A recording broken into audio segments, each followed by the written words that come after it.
In 1994, a professor of anatomy at Long Island University named Bob Brier did something that had not been done for 2,000 years. He mummified a human body. Not symbolically, not in miniature. He obtained a legally donated cadaver, a 76-year-old man who had died of natural causes, and he spent 70 days turning it into a mummy using the exact methods, materials, and tools described in the ancient Egyptian texts. Brier used a bronze hook, the same kind of hook that appears in tomb paintings from the New Kingdom, curved at the tip, about 14 inches long. He inserted it through the left nostril, up through the nasal passage, and punched through the ethmoid bone. A structure no thicker than a cracker, a paper-thin plate of bone at the back of the nasal cavity separating the nose from the brain. The hook went through. The brain was on the other side. He stirred. That is the technical term the ancient sources use, and it is the right word. He stirred the brain into a slurry. Gray matter, white matter, blood vessels, the tissue that had held a lifetime of memory and thought and identity.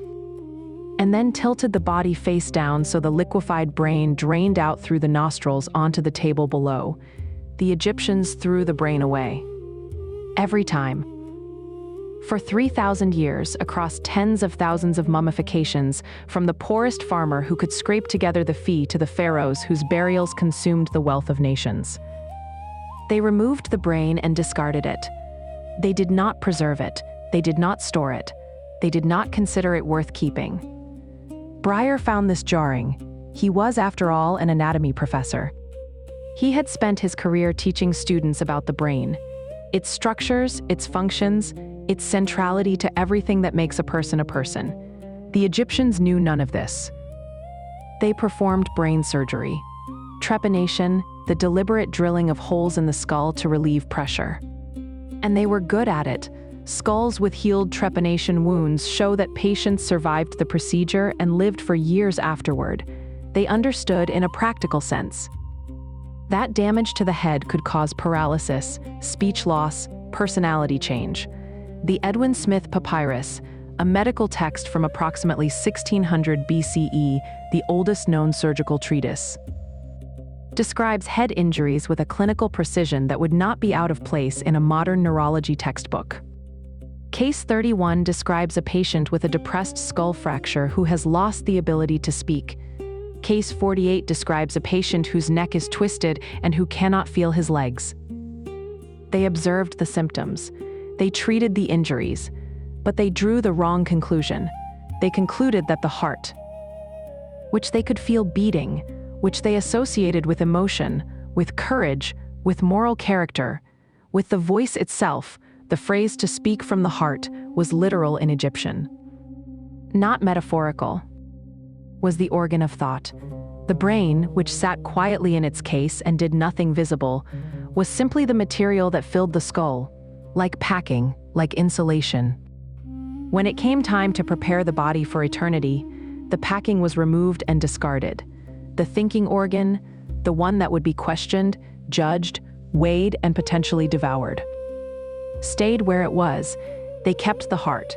The heart stayed in the body because the heart was going to be weighed. Not metaphorically, the Egyptians believed with a specificity and procedural detail that puts most modern legal systems to shame, that after death, the heart would be placed on a bronze scale in a hall of judgment, balanced against a single feather. And the result of that weighing would determine whether the dead person continued to exist. The heart was the evidence, the heart was the testimony. The brain, as far as the Egyptians were concerned, was waste. We will come back to what happened if the heart was too heavy. Because the punishment the Egyptians devised for moral failure was not fire, not torment, not any of the theatrical agonies that later religions would invent. It was something worse. Something that still, after 35 centuries, registers as philosophically distinct from every other death theology on earth. But we will get there. First, consider what Bob Brier learned during those 70 days. He learned that the mummification process was not primitive. It was not superstitious fumbling dressed in ritual. It was a technology. A sophisticated, internally consistent, remarkably effective technology for preserving human tissue, developed over centuries of empirical observation, refined through thousands of repetitions, and wrapped in a theological framework so complete that every step, every material, every gesture of the embalmer's hand served two purposes simultaneously. One practical, one sacred, and the two purposes were, to the Egyptians, the same purpose. He learned that the incision on the left side of the abdomen, always the left, in every mummy he examined, in every text he consulted, was made with a sharp obsidian blade, not bronze. The Egyptians had bronze, they used it for almost everything else. But for the opening cut, they used stone, obsidian, volcanic glass. The reason, Breyer believed, was ritual conservatism. The incision had been made with stone since the pre-dynastic period, before bronze was available, and the priests never updated the tool. The cut itself was remarkably small, 4 to 5 inches. Just large enough to reach in and remove the organs by hand, one at a time, working blind inside the body cavity. Guided by touch and by the accumulated muscle memory of a profession that had been performing the same procedure for 1,500 years before the first pyramids were built. There was a man in the embalming workshop whose job was to make the cut and then run. The texts call him the Ripper-Up, and the other embalmers ritually chased him from the room, throwing stones at him. Not to hurt him, but to enact a symbolic punishment for the violation of the body. The man who cut the body was treated, for the duration of the ceremony, as a transgressor. He had done something necessary but ritually contaminating, and the stone throwing was the system's way of acknowledging that the violation had occurred while still allowing it to proceed. The body needed to be opened. Someone had to do the opening, and the opening was, in the Egyptian framework, a wound. Not just to the flesh, but to the sanctity of the body, that the entire subsequent process was designed to repair. He learned that the 70-day timeline was not arbitrary. It was calibrated to a star. The star Sirius, which the Egyptians called Sopdet, and associated with the goddess Isis, disappears below the horizon for exactly 70 days each year before its heliacal rising, the moment it first becomes visible again in the pre-dawn sky. The mummification period was synchronized to this celestial cycle. The body vanished from the world of the living for the same number of days that Isis vanished from the sky. And when the star returned, the body was supposed to return too, not to biological life, but to something the Egyptians considered more important: spiritual functionality. The ability to move, to speak, to eat, to travel between worlds. The dead were not supposed to be static. They were supposed to be active, and the entire mummification process, every incision, every ounce of salt, every yard of linen, was designed to make that activity possible. 3,000 years, tens of thousands of bodies. A technology so effective that we can still read the faces of pharaohs who died before the founding of Rome. And at the center of it, a hook in the nose and a question: what happens to the heart after we are done with it? Breyer found something else during those 70 days. Something the textbooks do not emphasize. The process is intimate, not clinical, not industrial. The embalmer works alone with the body, or nearly alone, one priest reading, one working. For 40 days of the natron drying phase, the body lies under salt in near silence. During the wrapping phase, the embalmer handles every inch of the body, each finger wrapped individually, each toe, each ear. The wrapping of a single hand could take an hour. For a full mummy, the wrapping alone required 2 to 3 weeks. The modern image of mummification as a grim industrial process is wrong. It was closer to tailoring. Careful, patient, repetitive handwork performed on a body the embalmer had lived with for more than 2 months.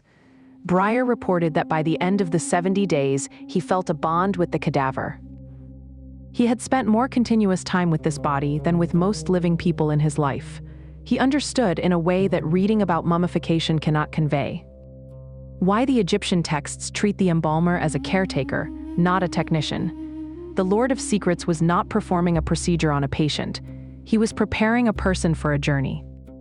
And the relationship between preparer and traveler was, after 70 days of daily contact, as close as any relationship the living world could offer.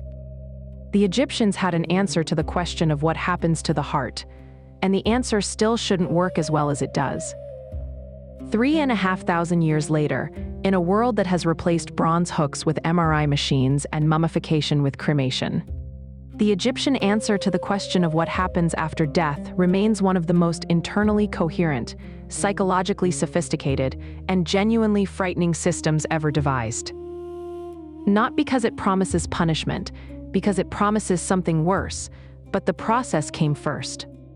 Before judgment, before the heart was weighed, before the dead could face the 42 assessors in the Hall of Two Truths, the body had to be prepared. And the preparation was not simple. The embalming took place in a structure the Egyptians called the Ibu, the tent of purification, or the Wabbit. The place of embalming, we know very little about what these buildings looked like. Because almost none have survived, they were temporary structures, or semi-permanent ones built of perishable materials: wood, reed matting, linen. Near the riverbank where the body was first received after crossing the Nile from the eastern side, where the living lived, to the western side, where the dead were kept. The West Bank was death's country. The sun set there. The tombs were there. The workshops were there. And the smell, because there was a smell, and the texts acknowledge it without dwelling on it. The smell of natron and cedar oil and the faint, sweet, unsettling scent of human tissue beginning its transformation from perishable to permanent. That smell belonged to the West Bank, and the living crossed back to the east when their business with the dead was done. The man who performed the mummification wore a mask. A jackal's head carved from wood or molded from cartonnage. Layers of linen stiffened with plaster, painted black with pointed ears and a long, narrow snout. He wore it the entire time he worked.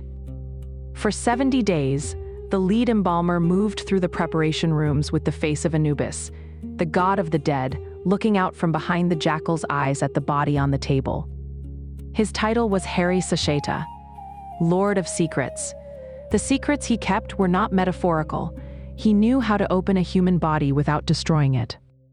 He knew how to remove the organs through a single incision on the left side of the abdomen. Always the left, in every depiction, in every text, for 3,000 years, without collapsing the cavity. He knew which organs went into which jar, and which god protected each jar, and which goddess protected each god. The liver went to Imseti, who had a human head. Isis protected him. The lungs went to Hapi, who had the head of a baboon. Nephthys protected him. The stomach went to Duamutef, the jackal-headed son of Horus, protected by the goddess Neith. The intestines went to Kebesanuf, the falcon-headed son, protected by the scorpion goddess Serket. 4 jars, 4 sons of Horus, 4 goddesses standing guard. And inside each jar, an organ wrapped in linen, packed in natron salt, and sealed with resin against the centuries. This was not carelessness. This was an engineering solution to a storage problem: how to preserve biological tissue outside the body for an indefinite period. Embedded in a theological framework that gave every material decision a sacred justification. The heart stayed. I keep returning to this because it is the detail that reveals the entire system. Every other major organ was removed, preserved separately, placed in the care of designated deities. The heart alone remained in the chest cavity, sometimes wrapped in additional linen, sometimes secured with a heart scarab. A carved stone beetle placed over the heart with a spell inscribed on its flat underside.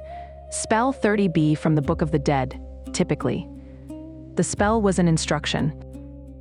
Addressed directly to the heart: do not stand against me as a witness. Do not oppose me in the tribunal. Do not weigh heavy against me before the keeper of the scales. The dead were not confident that their own hearts would cooperate. Think about what that means. The Egyptians did not trust the organ they considered the seat of consciousness, memory, and moral identity to give an honest account of the life it had witnessed. They carved instructions onto a stone beetle and placed it on the heart as insurance, a cheat sheet, a plea, a bribe. Because they understood with a psychological acuity that should make modern therapists uncomfortable, that the truth about a person's life is not always what that person would choose to present. The second man in the embalming room, and there were always at least two, was the hairy Heb, the lector priest. He did not touch the body. He read. He held a scroll and read aloud from it. Continuously, during every stage of the preparation, when the Lord of Secrets made the abdominal incision, the lector priest read the spells that sanctified the cutting. When the organs were removed, he read the spells that transferred each organ to the protection of its designated god. When the natron was packed around the body, 580 pounds of it, by Breyer's calculation, dry crystalline sodium carbonate that would draw every drop of moisture from the tissues over the next 40 days. The lector priest read the spells that identified the natron with the purifying waters of the Nile. 580 pounds. I want you to hold that number for a moment. That is the weight of a grand piano. Imagine burying a body under a grand piano's weight of salt crystals and leaving it for 40 days. At the end of those 40 days, the body would weigh approximately 1/4 of what it weighed at the start. 75% of the mass would be gone. Drawn out through the skin, through the empty abdominal cavity, through every pore and tissue, into the salt. What remained would be dry, leathery, dark, shrunken, and critically resistant to the bacteria that caused decomposition. The natron had done what it was designed to do. It had stopped time. After the drying, the anointing began. Cedar oil, juniper oil, myrrh, frankincense, rubbed into the skin, packed into the body cavity, applied to the face and hands and feet with the attentiveness of someone preparing a person for a journey. Which is exactly what they believed they were doing. The dead person was about to travel through the underworld, through the 12 hours of the night, through the gates guarded by serpents and fire, to the hall of judgment where the scales waited. The oils were not cosmetic. They were provisions, and the linen that came next. Hundreds of yards of it, wound around every limb, every finger, every toe, layer after layer, with amulets placed at specific points on the body like checkpoints on a map. The linen was not wrapping. It was armor. The wrapping was not random. Specific amulets went at specific points. A jade pillar, representing the backbone of Osiris, the god who died, and was reassembled by his wife Isis, was placed at the neck to give the dead person the strength to rise. A Tayat knot, the Isis knot, shaped like an ankh with folded arms, went at the chest for the protection of the goddess. A Wajet eye at the forehead for vision in the afterlife. A heart scarab over the sternum, heavy in the hand, inscribed on its flat belly with the spell that would instruct the heart to behave during the weighing. Each amulet was pressed between layers of linen, sealed in place with warm resin that the embalmer dripped from a small clay pot.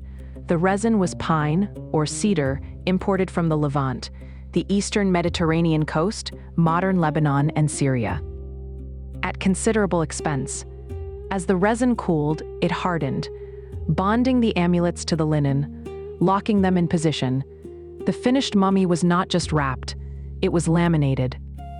Layers of fabric and stone and resin fused into a composite shell harder than the linen alone, more rigid than the body within. A technology of containment and protection that anticipated, in its material logic, the same principles modern engineers use when they layer Kevlar and ceramic in body armor. The face received special attention. In later periods, the New Kingdom and after, a painted mask was placed over the wrapped head, gold for the pharaohs, cartonnage for everyone else. The mask was not a portrait. It was an idealized version, young, symmetrical, calm. The face the dead person would wear for eternity. The face the Ba would recognize when it returned to the body each night. The face that the 42 judges would see when the dead person entered the Hall of Two Truths. The entire process cost between 1/3 and 1/2 of a family's total wealth for a middle-class Egyptian. For the poor, abbreviated versions were available. Cheaper natron, fewer wrappings, no canopic jars. For pharaohs, the cost was incalculable. The burial of Tutankhamun, a minor king who died at 19 after a reign of approximately 9 years, consumed enough gold to fill a room.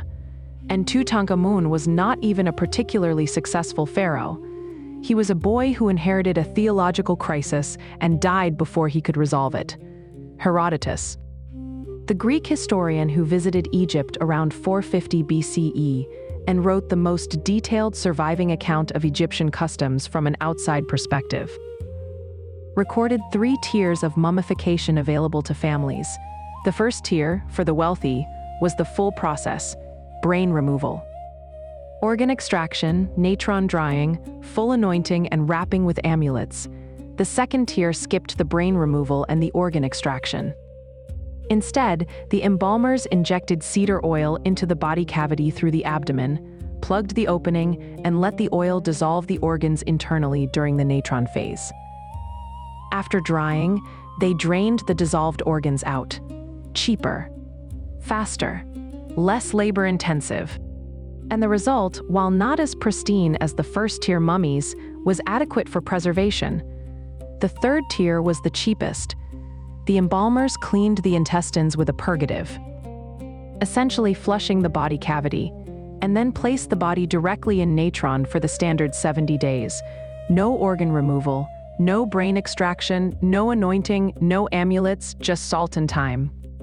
The result was a preserved body, but a rough one. Dark, shrunken, with the organs still inside and the brain still in the skull. A mummy, technically. But not the kind that the wealthy would recognize as adequate preparation for the afterlife. Herodotus reports that the embalmers showed models, carved wooden examples of each tier, to the bereaved family and asked them to choose. They show models in wood, painted to resemble nature, he writes, and the most perfect is said to be after the manner of him whom I do not think it right to name, meaning Osiris. The family chose the tier they could afford. And the choice was not casual. It was the last financial decision a family would make on behalf of the person they loved. The amount they spent determined in the Egyptian framework the quality of the dead person's eternal existence. What drove them to spend this much? What belief system could persuade an entire civilization, for 3,000 years, to dedicate a significant fraction of its economic output to the preservation of dead tissue? The answer is not faith in the simple sense. The answer is infrastructure. The Egyptians had built, over millennia, a complete system, theological, procedural, economic, institutional, for managing the transition from life to death. The mummification was not the end of that system. It was the beginning. The body had to be preserved because the body had to be used. It had appointments to keep, judgments to face, a trial to attend, and at that trial, the heart, still inside the chest, still lodged behind the sternum, still wrapped in the linen and guarded by the scarab and its carved instructions, would finally be asked to speak. But where was this trial? And what waited in the courtroom? The Egyptians called it the Hall of Ma'at, or more precisely, the Hall of the Two Ma'ats. The dual truth, the double justice, the place where the balance of a life was measured against the balance of the universe. It was not a metaphor. It was, in the Egyptian understanding, a real place that every dead person would enter. And what happened there would determine everything. You would enter the hall. And I want to use the second person here, because the Egyptians did, because the Book of the Dead was written as instructions addressed directly to the dead person, as if coaching them through an exam they were about to take. You would enter the hall and you would see them, 42 figures seated in rows, each one a judge, each one named, each one responsible for a single specific category of sin. You had to address each judge by name. This is the part that most descriptions of the afterlife leave out. And it changes the entire character of the scene. This was not a general confession before a vague divine presence. This was a courtroom, a procedural courtroom with 42 designated assessors, each with a jurisdiction, each requiring formal acknowledgement by name. You had to know who they were. If you did not know their names, if you had not studied, if you had not memorized, if your family had not purchased for you the correct scroll with the correct names and the correct order, you could fail the trial before it began. This is why the Book of the Dead existed. Not as literature, not as scripture in the way we understand scripture, as a legal document, a preparation guide, a study sheet for the most consequential examination of your existence. The Egyptian name for it was not the Book of the Dead. That is a modern label, assigned by the German Egyptologist Karl Richard Lepsius in 1842. The Egyptians called it Re-u Pert Emheru, the spells for coming forth by day. The name tells you what it was for. Not for dying, for what came after dying, for emerging from death into active existence, for coming forth by day, walking, seeing, eating, traveling between worlds. As a functional being in the afterlife, the scrolls were custom-made. You ordered yours. A scribe wrote it for you, filling in your name in the blanks. Literally, there were blanks like a legal form, and the scribe wrote your name in each one. Wealthy families commissioned elaborate versions with painted illustrations, the weighing scene. The journey through the underworld, the transformation spells, the papyrus of Ani, dating to approximately 1250 BCE and now in the British Museum, is 78 feet long. 78 feet of painted papyrus, rolled tight and placed in the coffin next to the body, containing the spells that Ani, a scribe himself, a man who spent his life making documents for others, needed to survive his own death. Not every family could afford 78 feet. Poorer versions existed, shorter, cheaper, sometimes with the name blank left unfilled.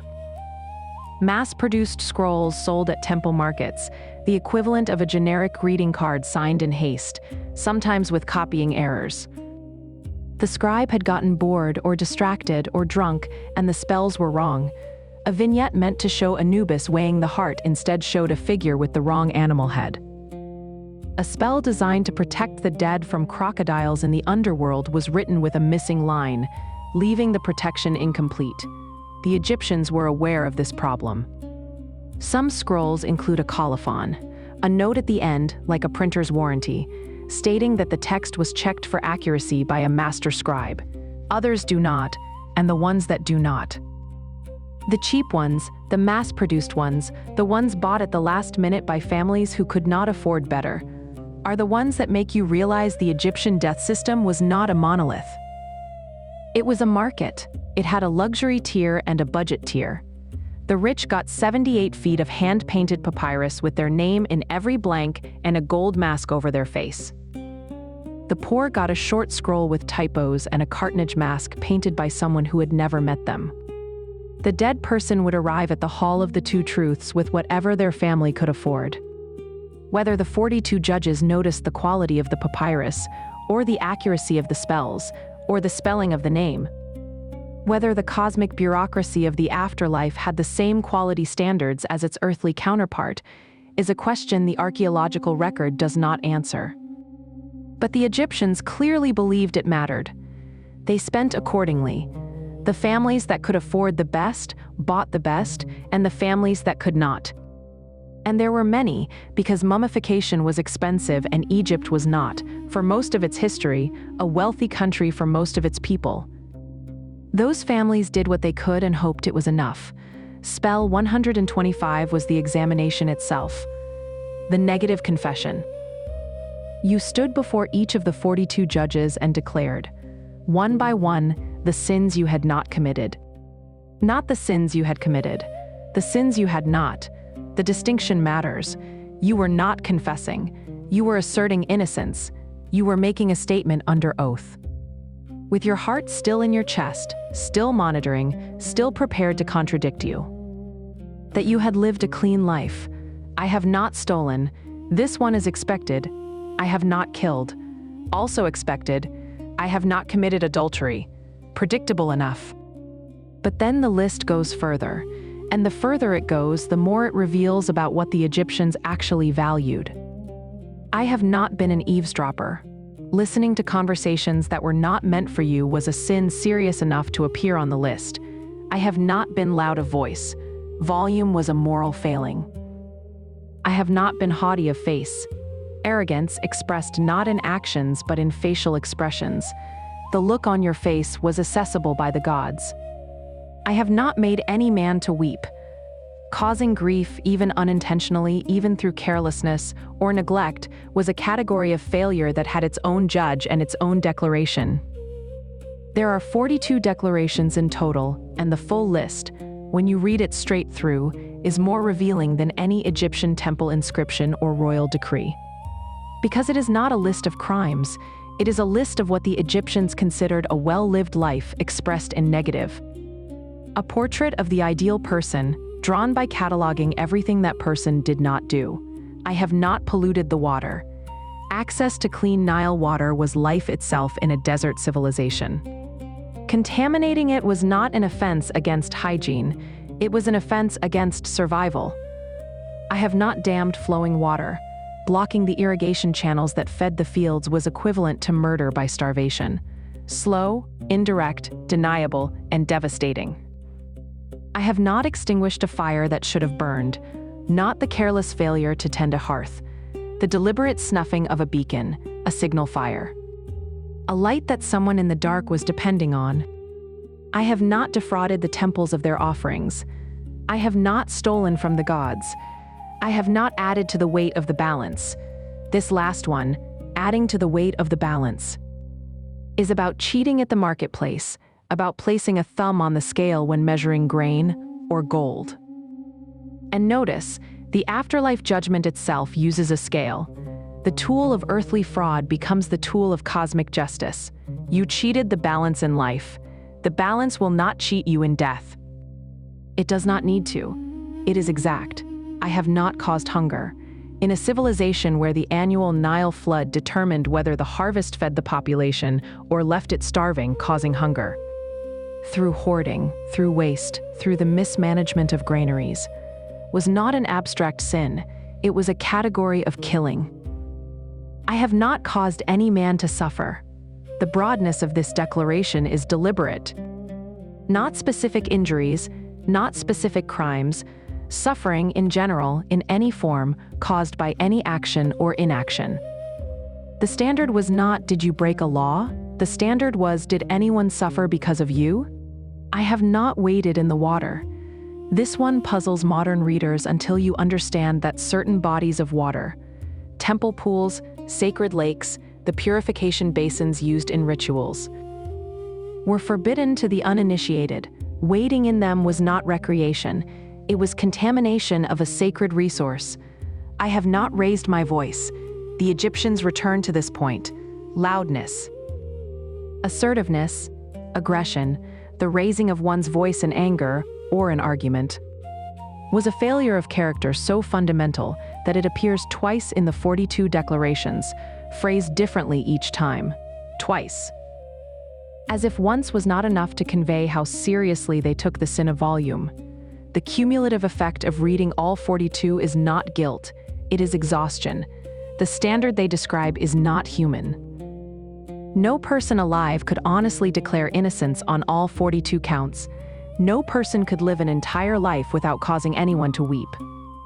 Without raising their voice, without a moment of haughtiness in their expression. The Egyptians knew this. That is why they inscribed the heart scarab with instructions to the heart to keep quiet. That is why they purchased the scrolls and memorized the names and rehearsed the declarations like lines in a play. They were not confident of passing. They were preparing for an exam they suspected they could not ace, and they studied anyway because the alternative was Ambient. 42 declarations, 42 judges, each one addressed by name. And standing behind you the whole time, the scale, bronze. 2 pans, on one pan, a feather. The feather of Ma'at, truth, balance, cosmic order. On the other pan, nothing.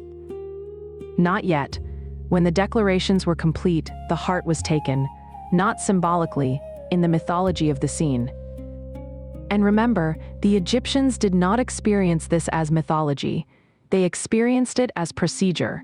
The heart was removed from the chest and placed on the empty pan of the scale. The feather was already there, on the other side. Light, almost weightless, a single ostrich plume representing everything the universe required of a human life. The god Anubis operated the scale. The same jackal-headed god whose face the embalmer had worn for 70 days, the god who had supervised the preservation of the body was now supervising the trial of the soul. He watched the pans. He waited for them to settle. The scene is depicted in tomb paintings and on papyrus scrolls with a consistency that suggests an agreed-upon iconography. A standard visual language that every artist and every scribe used when illustrating this moment. The hall is columned, the ceiling is supported by pillars painted to resemble papyrus stalks. The same design used in real Egyptian temples. The floor is depicted as a pathway, a road leading from the entrance where the dead person stands to the far end where the scale waits. The 42 judges are arranged along the sides, seated, their faces forward, their postures identical. They are not individuals, they are functions, they are the system made visible. Osiris sits at the far end of the hall, on a throne. He is the presiding judge. The god who died was dismembered by his brother Set, was reassembled by his wife Isis, and was resurrected in the underworld to rule the dead. His skin is painted green. The color of vegetation, of renewal, of the Nile's fertile mud after the annual flood. He is the proof of concept. He is the dead man who came back. And every dead person who enters the hall is, in effect, petitioning to join his kingdom. The god Thoth, ibis-headed god of writing and record-keeping and precise calculation, stood beside the scale with a reed pen and a papyrus scroll, ready to record the verdict. Thoth did not judge. Thoth measured. He wrote down what the scale said. His role was not moral but clerical. The scale decided. Thoth documented. And beside Thoth, seated on its haunches, watching the scale with the patient attention of something that had been waiting a very long time, Ammit. Ammit was not a god. This is the first thing to understand about her, and the most important. In a civilization where virtually every significant figure in the supernatural landscape was worshipped. Where gods had temples, priests, festivals, prayers, offerings, entire economies built around their cults. Ammit had nothing, no temple, no priest, no prayer ever addressed to her by name. No offerings. No one worshipped Ammit because Ammit was not the kind of being you worshipped. She was the kind of being you tried never to meet. She is depicted in the Papyrus of Ani, the most complete Book of the Dead we have, painted for the scribe Ani around 1250 BCE, now behind glass in the British Museum in London. Sitting on her haunches beside the scale, her crocodile jaw slightly open, her front paws resting on the ground, her eyes fixed on the heart that is about to be weighed. She is not threatening. She is not lunging. She is waiting. And the patience of the image is, in a way, worse than aggression would be. She is not hunting you. She is sitting by the plate, waiting to see if you are served. Her body was assembled from the three animals the Egyptians feared most. The head of a crocodile, the fastest predator in the Nile, capable of lunging from still water with no warning. The forequarters of a lion, the most powerful carnivore in the Egyptian landscape, the hindquarters of a hippopotamus, which, despite its gentle modern reputation, was the single most dangerous animal in ancient Egypt by body count. More Egyptians were killed by hippos than by any other creature. Ammit was a composite of the three greatest threats a human being could face in the Nile Valley, assembled into a single figure whose sole purpose was to eat. She sat beside the scale and she waited.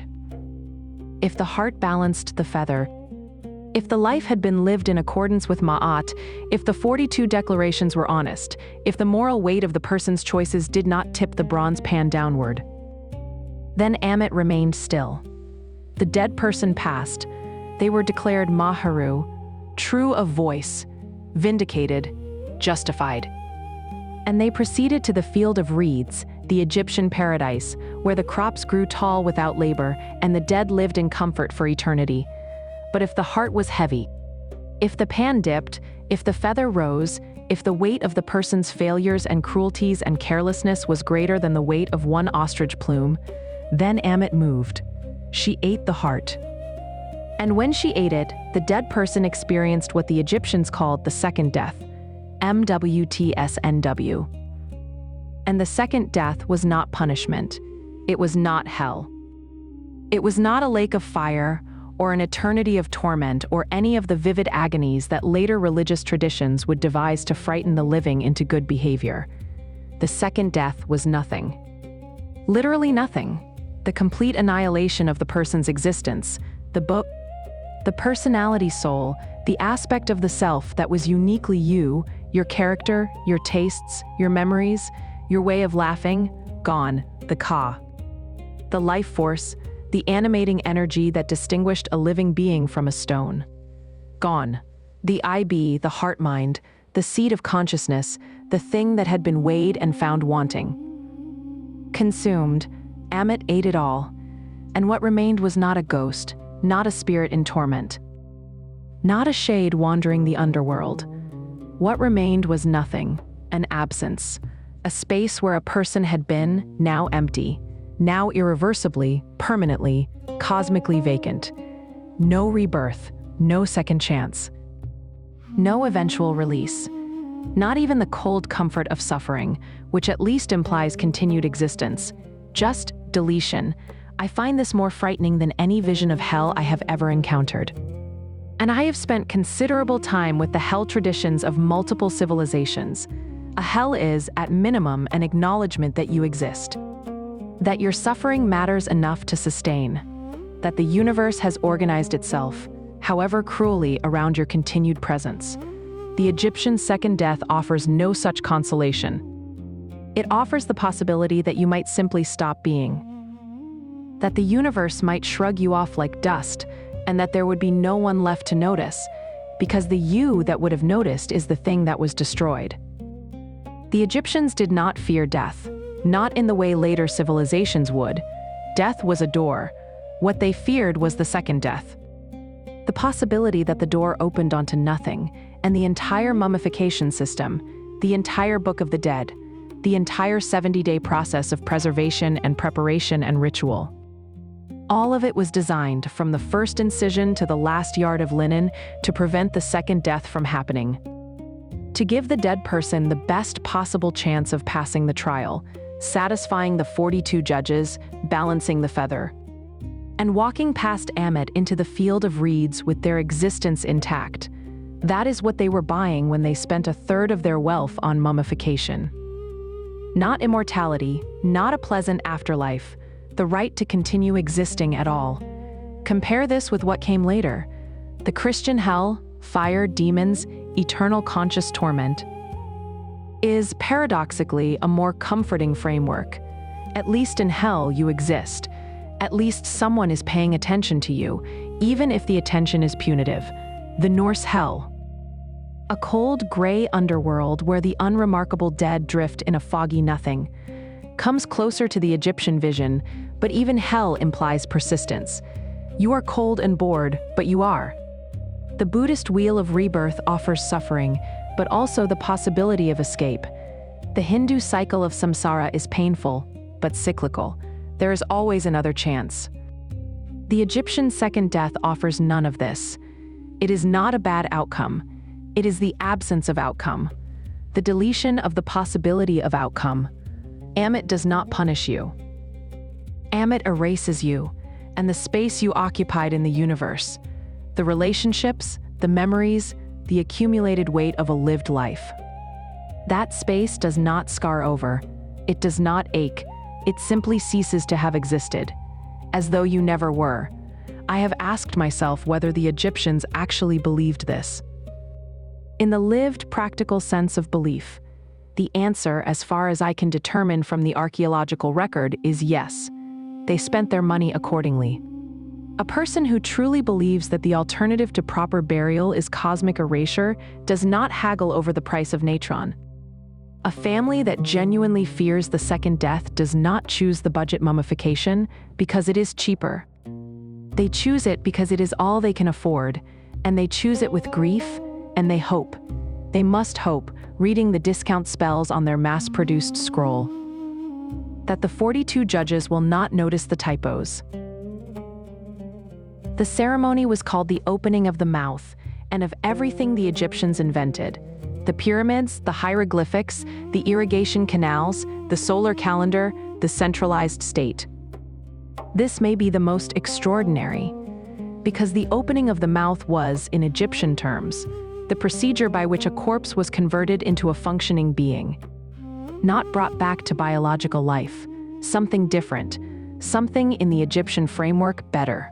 The body was made into an ak, a glorified spirit, a being capable of seeing, hearing, speaking, eating, drinking, and moving between the world of the living and the world of the dead. Without the opening of the mouth, the mummy was inert. With it, the mummy was alive in every way that mattered. 75 steps. The ceremony had 75 discrete ritual actions, each accompanied by its own spell, each performed in a specific order. And the order could not be varied.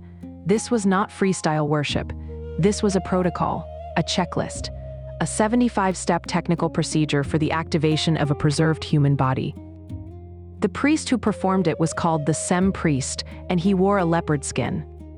Not a reproduction, an actual leopard skin draped over one shoulder, the spots visible, the head sometimes still attached and hanging down the priest's back.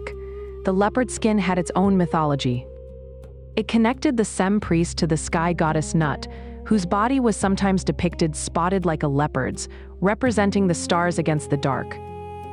The priest who opened the mouth was wearing the sky. The tools he used were specific, and one of them is genuinely remarkable. The pesheshkef was a forked blade.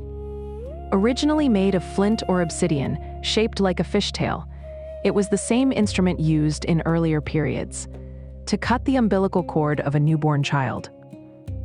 The Egyptians were not being subtle about the symbolism, the same blade that separated a baby from its mother's body, the cut that began independent biological life, was used to separate the dead person from death, birth and rebirth performed with the same edge. But the more interesting tool was the adze, a small carpenter's tool shape, a curved blade set at right angles to a handle. The adze used in the opening of the mouth ceremony was made of iron. Not just any iron, meteoric iron, iron that had fallen from the sky. The Egyptians had a word for this material, Baa. It translates roughly as divine metal or metal of heaven. They knew it came from above. They had watched meteorites fall. They had seen the streaks of light across the night sky, and they had found the dark, dense stones where the light had landed, and they had worked the metal. Difficult to smelt, difficult to shape, but unmistakably different from the copper and bronze they used for everything else. The iron in the opening of the mouth adze was, literally, a piece of the sky, and when the Sem priest touched that sky metal to the mouth of the mummy, and then to the eyes, and then to the ears, and then to the nostrils. Each touch accompanied by a specific spell, each spell activating a specific sense. The dead person was, in Egyptian theology, reconnected to the heavens from which the iron had fallen. The meteorites that the Egyptians collected were not rare in the desert. Iron-nickel meteorites, fragments of asteroid cores that survived atmospheric entry, are easier to find in arid environments because there is no vegetation to cover them and no moisture to corrode them. They lie on the surface, dark and dense, visibly different from the surrounding sandstone. The Egyptians found them on the desert plateau west of the Nile, where the wind stripped the sand down to bedrock and the meteorites sat in the open like offerings from the sky. Tutankhamun was buried with a dagger made of meteoric iron. This was not discovered until 2016, when a team of Italian and Egyptian researchers used portable X-ray fluorescence spectroscopy to analyze the blade and found an iron-nickel composition consistent with meteoritic origin. Roughly 11% nickel and traces of cobalt, a signature that terrestrial iron smelting does not produce. A dagger from the sky, placed in the wrappings of a dead king. For the journey through the underworld, the same king whose tomb was opened in 1922, the same king whose curse was invented by a journalist. The same king who died at 19 of what may have been malaria compounded by a broken leg, leaving behind a tomb full of objects that told the story of a boy who was prepared for a journey he did not choose, by a system that had been preparing people for that journey for 15 centuries before he was born. I want to sit with that for a moment, because it is one of those details that the more you think about it, the stranger it becomes. A priest wearing the sky, holding a tool made from the sky, touching the face of a dead person 75 times in a prescribed sequence. Each touch accompanied by words designed to activate a specific biological function in a body that no longer had biological functions. And the people watching, the family, the mourners, the other priests, believed it worked. Not hoped, believed. With the same confidence that a modern family believes a surgeon's procedure will work, because the surgeon has been trained, and the procedure has been performed before. And the tools are the right tools, and the institution behind the surgeon has a track record. The opening of the mouth ceremony was also performed on statues. This is the part that should unsettle you. A newly carved statue of the deceased, placed in the tomb as a backup body in case the mummy was damaged, received its own opening of the mouth. After the ceremony, the statue was considered alive. Not symbolically alive, functionally alive. A vessel for the Ka, a residence for the Ba, a backup system for the continuation of the dead person's existence. Destroying such a statue was not vandalism. It was murder. You were killing a living spirit. You were destroying one of the vessels that the dead person depended on for continued existence. And this is exactly what enemies did when pharaohs wanted to erase a predecessor from history.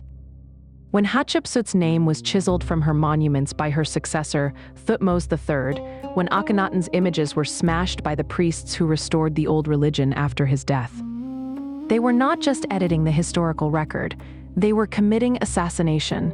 They were destroying the animated vessels and condemning the dead to spiritual dissolution. This changes how you hear every story about tomb destruction in Egyptian history. The Phocians who melted the gold of Delphi committed sacrilege against a Greek god. The Egyptians who smashed a pharaoh's statue committed murder of a living soul.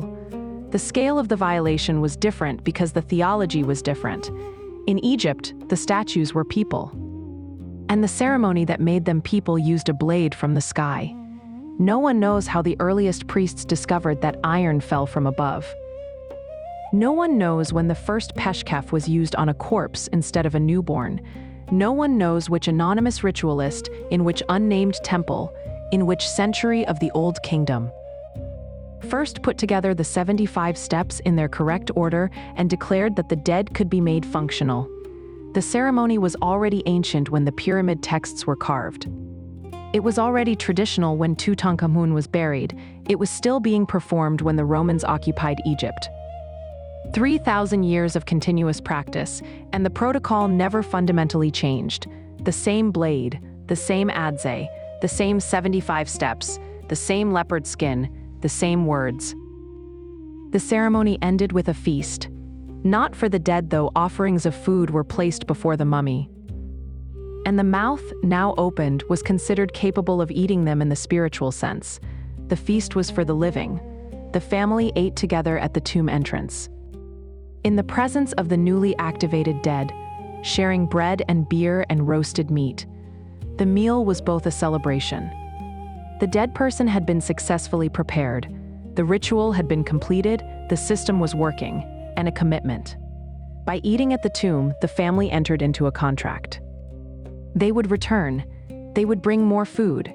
They would speak the name. They would maintain the relationship between the living and the dead that the entire system depended on. The bread was flat round, made from emmer wheat, baked in conical molds that left it dense and slightly sweet. The beer was henneket. Thick, cloudy, brewed from half-baked bread loaves crumbled into water with dates for sweetness, strained through a basket, and drunk before it finished fermenting. It tasted nothing like modern beer. It was closer to a fermented porridge, warm, filling, faintly sour, with a sweetness underneath that came from the dates and the residual sugars in the grain. The Egyptians drank it through reed straws, and the tomb paintings show them doing so with evident pleasure, their bodies tilted forward, both hands on the jar. The meal at the tomb entrance would have taken place in the late afternoon, when the western cliffs caught the last of the sun and the limestone turned the color of warm honey. The desert air in the Theban necropolis is dry enough to feel on the skin. A faint tightness, a sense of the moisture being drawn from every surface, the same principle the natron exploited on a grander scale inside the tomb. The family sat on mats spread over the sand, close enough to the tomb entrance to feel the cooler air seeping out from the rock. Tombs cut into limestone maintain a steady temperature, roughly 65 to 70 degrees, regardless of the season. The contrast between the warm desert air and the cool breath of the tomb was noticeable, a physical reminder that the boundary between the two worlds, the warm living one and the cool still one, was no wider than a doorway. The oil lamps that lit the feast burned sesame oil or castor oil, and the light they produced was warm and unsteady. A flickering amber that made the painted images on the tomb walls appear to move. The servants carrying platters in the murals seemed to shift their weight. The offering tables seemed to catch the light differently with each gust of wind. The Egyptians may not have intended this effect, but it is difficult to believe they did not notice it. In lamplight, the tomb paintings came alive. The backup systems activated. The painted bread glowed. This is the part that I find most moving. Underneath all the theology and the procedure and the 580 pounds of salt, a family eating bread at a doorway, promising to come back. The dead person inside, freshly wrapped, freshly opened, freshly connected to the sky by a piece of iron that fell from it, waiting, in the Egyptian understanding, just on the other side of the stone. Not gone, relocated, and dependent, from this moment forward, on the living to remember. The meal would be repeated, on feast days, on anniversaries. On the beautiful festival of the valley, when the entire population of Western Thebes crossed the Nile to the necropolis and spent the night eating, drinking, and singing in the tombs of their dead. Surrounded by the flickering light of oil lamps and the faint, dry, resinous smell of mummies who had been sealed in their chambers for decades, for centuries. Dead people whose names were still spoken, whose bread was still brought, whose contracts with the living were still honored. Whatever they found. Whatever observation, whatever accident. Whatever moment of insight first suggested to some Egyptian priest that a specific sequence of actions performed on a dead body could change its status from inert to active. It was persuasive enough to sustain an entire civilization's relationship with death for longer than any other ritual system in recorded history. And then someone came along and decided the whole thing was nonsense, that the curses were theater, the rituals were superstition, and the dead were simply dead. But the dead had left a warning, carved in stone, at the door. The most famous curse in Egyptian history does not exist. Death shall come on swift wings to him who disturbs the peace of the king. This sentence appears in every documentary about Tutankhamun, every article about the curse of the pharaohs, every horror film that uses Egyptian burial grounds as set dressing. It is one of the most quoted lines in the history of archaeology. And it was never carved on any wall, never written on any scroll, never inscribed on any surface inside the tomb of Tutankhamun, or any other tomb at any time in Egyptian history. It was invented by a man named Arthur Weigall. Weigall was an Egyptologist, a real one, trained, published, respected, but he was not part of Howard Carter's excavation team. He was a journalist by the time Tutankhamun's tomb was opened in November of 1922, writing for the Daily Mail. And he was bitter about being excluded from what he correctly recognized as the archaeological discovery of the century. On April 26, 1923, 4 days before Lord Carnarvon, Carter's patron, died from an infected mosquito bite in Cairo, Weigall published an article suggesting that the tomb carried a curse. He provided the wording himself. "Death shall come on swift wings," he made it up. And the world believed him because the timing was perfect and the story was irresistible, and a dead aristocrat is more interesting than a dead archaeologist's professional jealousy. This is the detail that should reshape how you hear every subsequent claim about Egyptian curses. The most famous one was a fraud. Not an ancient fraud, a modern one, manufactured by a newspaper columnist in 1923. But the real curses, the ones that were actually carved, actually inscribed, actually left by actual Egyptians for actual purposes, are more interesting than anything Weigall invented. Because the real curses were not directed at tomb robbers, they were directed at the people who built the tombs. The workers of Deir el-Medina lived in a village on the west bank of the Nile, near the Valley of the Kings, and their job was to build and decorate the royal tombs. They were skilled craftsmen, stonecutters, plasterers, painters, scribes. And they were among the most literate non-elite people in ancient Egypt. They knew the layouts. They knew where the burial chambers were. They knew where the gold was stored, and during the economic crises of the late New Kingdom, the 20th and 21st dynasties, roughly 1186 to 945 BCE.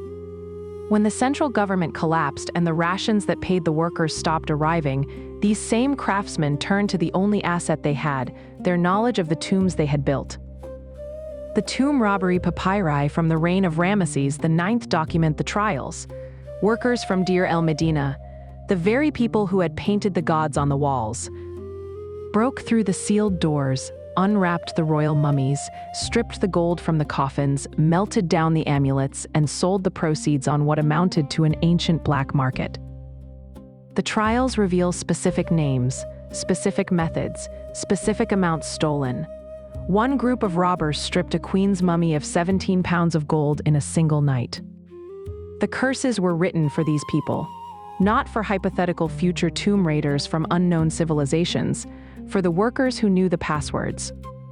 Who knew the floor plans, who knew exactly which corridors led to the treasure and which led to dead ends. The curse of Khentekha-Ikehi from the 6th dynasty, one of the oldest surviving examples, reads, "As for all men who shall enter this my tomb, impure, there will be judgment, an end shall be made for him. I shall seize his neck like a bird. I shall cast the fear of myself into him. I shall seize his neck like a bird. Not a god will seize your neck. I will." The dead man himself, speaking from the other side. Promising personal violence to anyone who enters his tomb in a state of ritual impurity. The curse is first person. The dead man is making a direct threat. And the threat is specific. Neck wringing, the same method used to kill sacrificial geese. The curse turns the violator into an offering. You came in to take from the dead. The dead will take from you. Other curses invoke the bureaucracy of the afterlife. Ankh-Teffi, a regional governor of the 9th or 10th dynasty, inscribed on his tomb, "Any ruler who shall do evil or wickedness to this coffin, may Hemen not accept any goods he offers. And may his heir not inherit. The punishment is not death, it is exclusion. Your offerings will be rejected by the local god. Your children will receive nothing from you when you die. You will be severed from the chain of inheritance that connects every Egyptian family, living and dead, in an unbroken line of obligation and care. You will be alone." In a civilization where the dead depended on the living for food offerings, and the living depended on the dead for spiritual protection, being severed from the chain was a kind of annihilation. The Middle Kingdom texts invoke Thoth directly. Any people, stonecutters, scribes, craftsmen, who will make a disturbance in this tomb, or destroy its writings or do damage to its images, they will fall to the wrath of Thoth. Notice the audience: stonecutters, scribes, craftsmen. Not random intruders, the exact job descriptions of the people who built the tombs.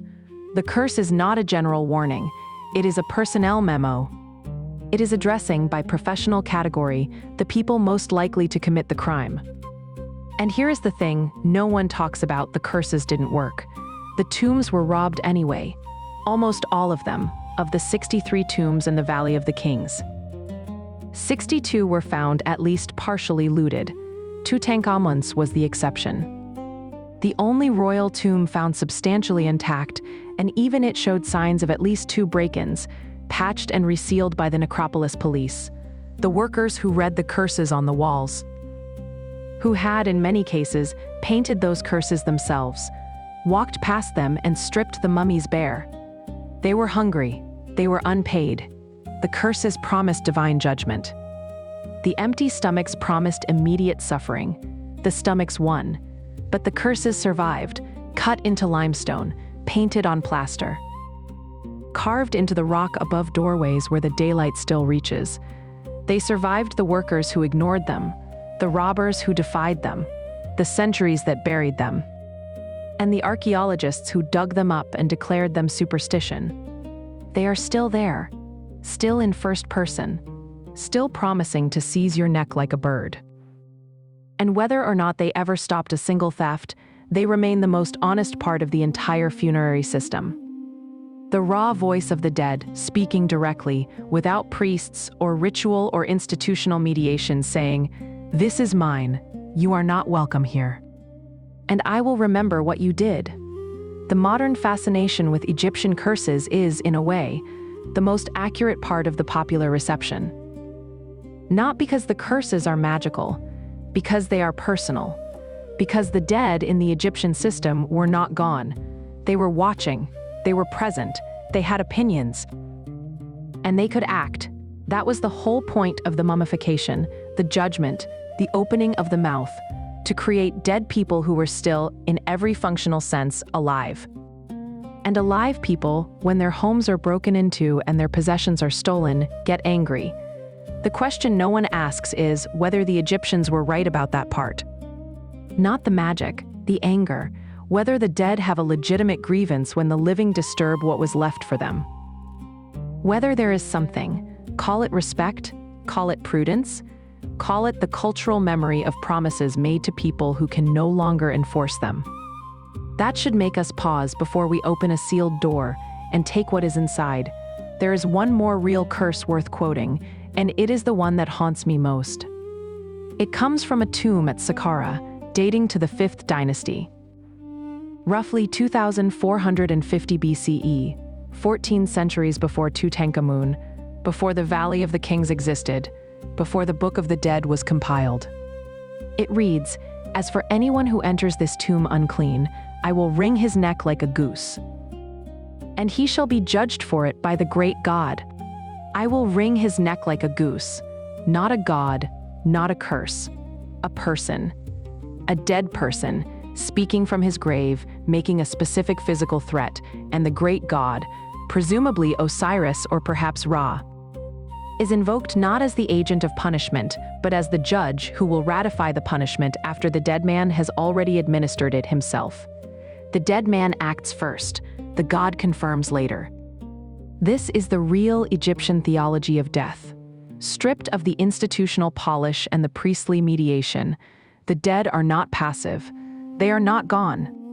They are angry, capable, and present, and the system that preserved them, the hooks and the salt and the linen and the 75 steps, was designed to keep them that way. Howard Carter paused. For a moment on November 26, 1922, standing in the corridor of KV-62 with a candle in his hand, peering through the hole he had made in the sealed doorway, he paused. Lord Carnarvon asked him what he could see. Carter said, "Wonderful things." He did not mention the curses. He did not need to. Everyone in that corridor knew the stories. And they went in anyway. But something had already started. Not a curse in the supernatural sense, but something the ancient builders would have recognized. The attention of the world, which is a kind of disturbance, the press coverage, which is a kind of desecration, and the deaths, which were probably coincidence, but which arrived with a timing so precise that even the skeptics had trouble meeting each other's eyes. 6 of the 26 people present at the opening of the tomb died within a decade. This sounds significant until you calculate the actuarial baseline for a group of middle-aged and elderly men in the 1920s and 1930s in a region where malaria, typhoid, and other infectious diseases were endemic. The expected mortality rate for the group, given their ages and locations, was roughly what occurred. The curse was statistics, dressed in narrative. The deaths that happened to come first. Carnarvon, Arthur Mace, Carter's assistant, dead of arsenic poisoning from years of working with preservation chemicals. George J. Gould, a financier who visited the tomb, and died of pneumonia in the French Riviera, were the ones the newspapers noticed, the ones who survived. Carter himself lived until 1939, 17 years after the opening. Were not newsworthy. Survival is never newsworthy. It lacks a narrative. Lord Carnarvon died on April 5, 1923. An infected mosquito bite, aggravated by a shaving neck. At the moment of his death, according to his son, the lights went out across Cairo. A power failure that the electrical company later attributed to routine overload, but which the newspapers attributed to something else entirely. Carnarvon's dog, back home in England, reportedly howled at the exact hour of his master's death and then died. Howard Carter's canary was eaten by a cobra.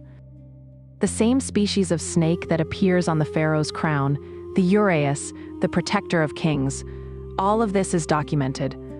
All of this has rational explanations. And all of it happened with a narrative coherence that the ancient builders, who understood the power of a well-placed story, would have admired deeply. The dead in Egypt were not supposed to stay dead. This is the part that the horror films get right, even when they get everything else wrong, the entire system. The mummification, the spells, the opening of the mouth, the judgment, the 70 days, the 580 pounds of salt, was designed to produce a dead person who could function. Who could move? Who could travel between the world of the living and the world of the dead? And who could, under the right conditions, interact with both? The spells for coming forth by day, the Book of the Dead, was not a guide to the afterlife in the passive sense. It was an operational manual. Spell 64 allowed the dead to leave the tomb during the day and return at night. Spell 76 allowed transformation into any form desired. Spell 77 turned the dead person into a golden falcon. Spell 78 into a divine falcon, specifically the falcon of Horus, the same god whose sons protected the canopic jars. Spell 86 turned you into a swallow. Spell 87, a snake. Spell 88, a crocodile. The dead were shapeshifters. The spells gave them the ability to become animals. To fly, to swim, to burrow into the earth. This is not a minor feature of the afterlife. This is the central design philosophy. The Egyptian dead were not locked into a single form. They were modular, adaptable, capable of assuming whatever shape the situation required. A falcon to travel between worlds, a crocodile to navigate the waterways of the Duat, a snake to pass through the narrow gates that a human body could not fit through. The dead had access to the entire animal kingdom as a set of tools, vehicles for different terrains, disguises for different dangers. Spell 83 allowed the dead person to become a Bennu bird. The Egyptian phoenix, a sacred heron associated with the sun god Ra, and with the concept of cyclical renewal. The Bennu was believed to have been the first living creature. The bird that landed on the primordial mound when the world emerged from the waters of chaos. By becoming the Bennu, the dead person became the first creature, the origin of life. The source point of everything. Think about the ambition of that, not just survival after death. Not just continued existence. The ability to become the thing that started it all.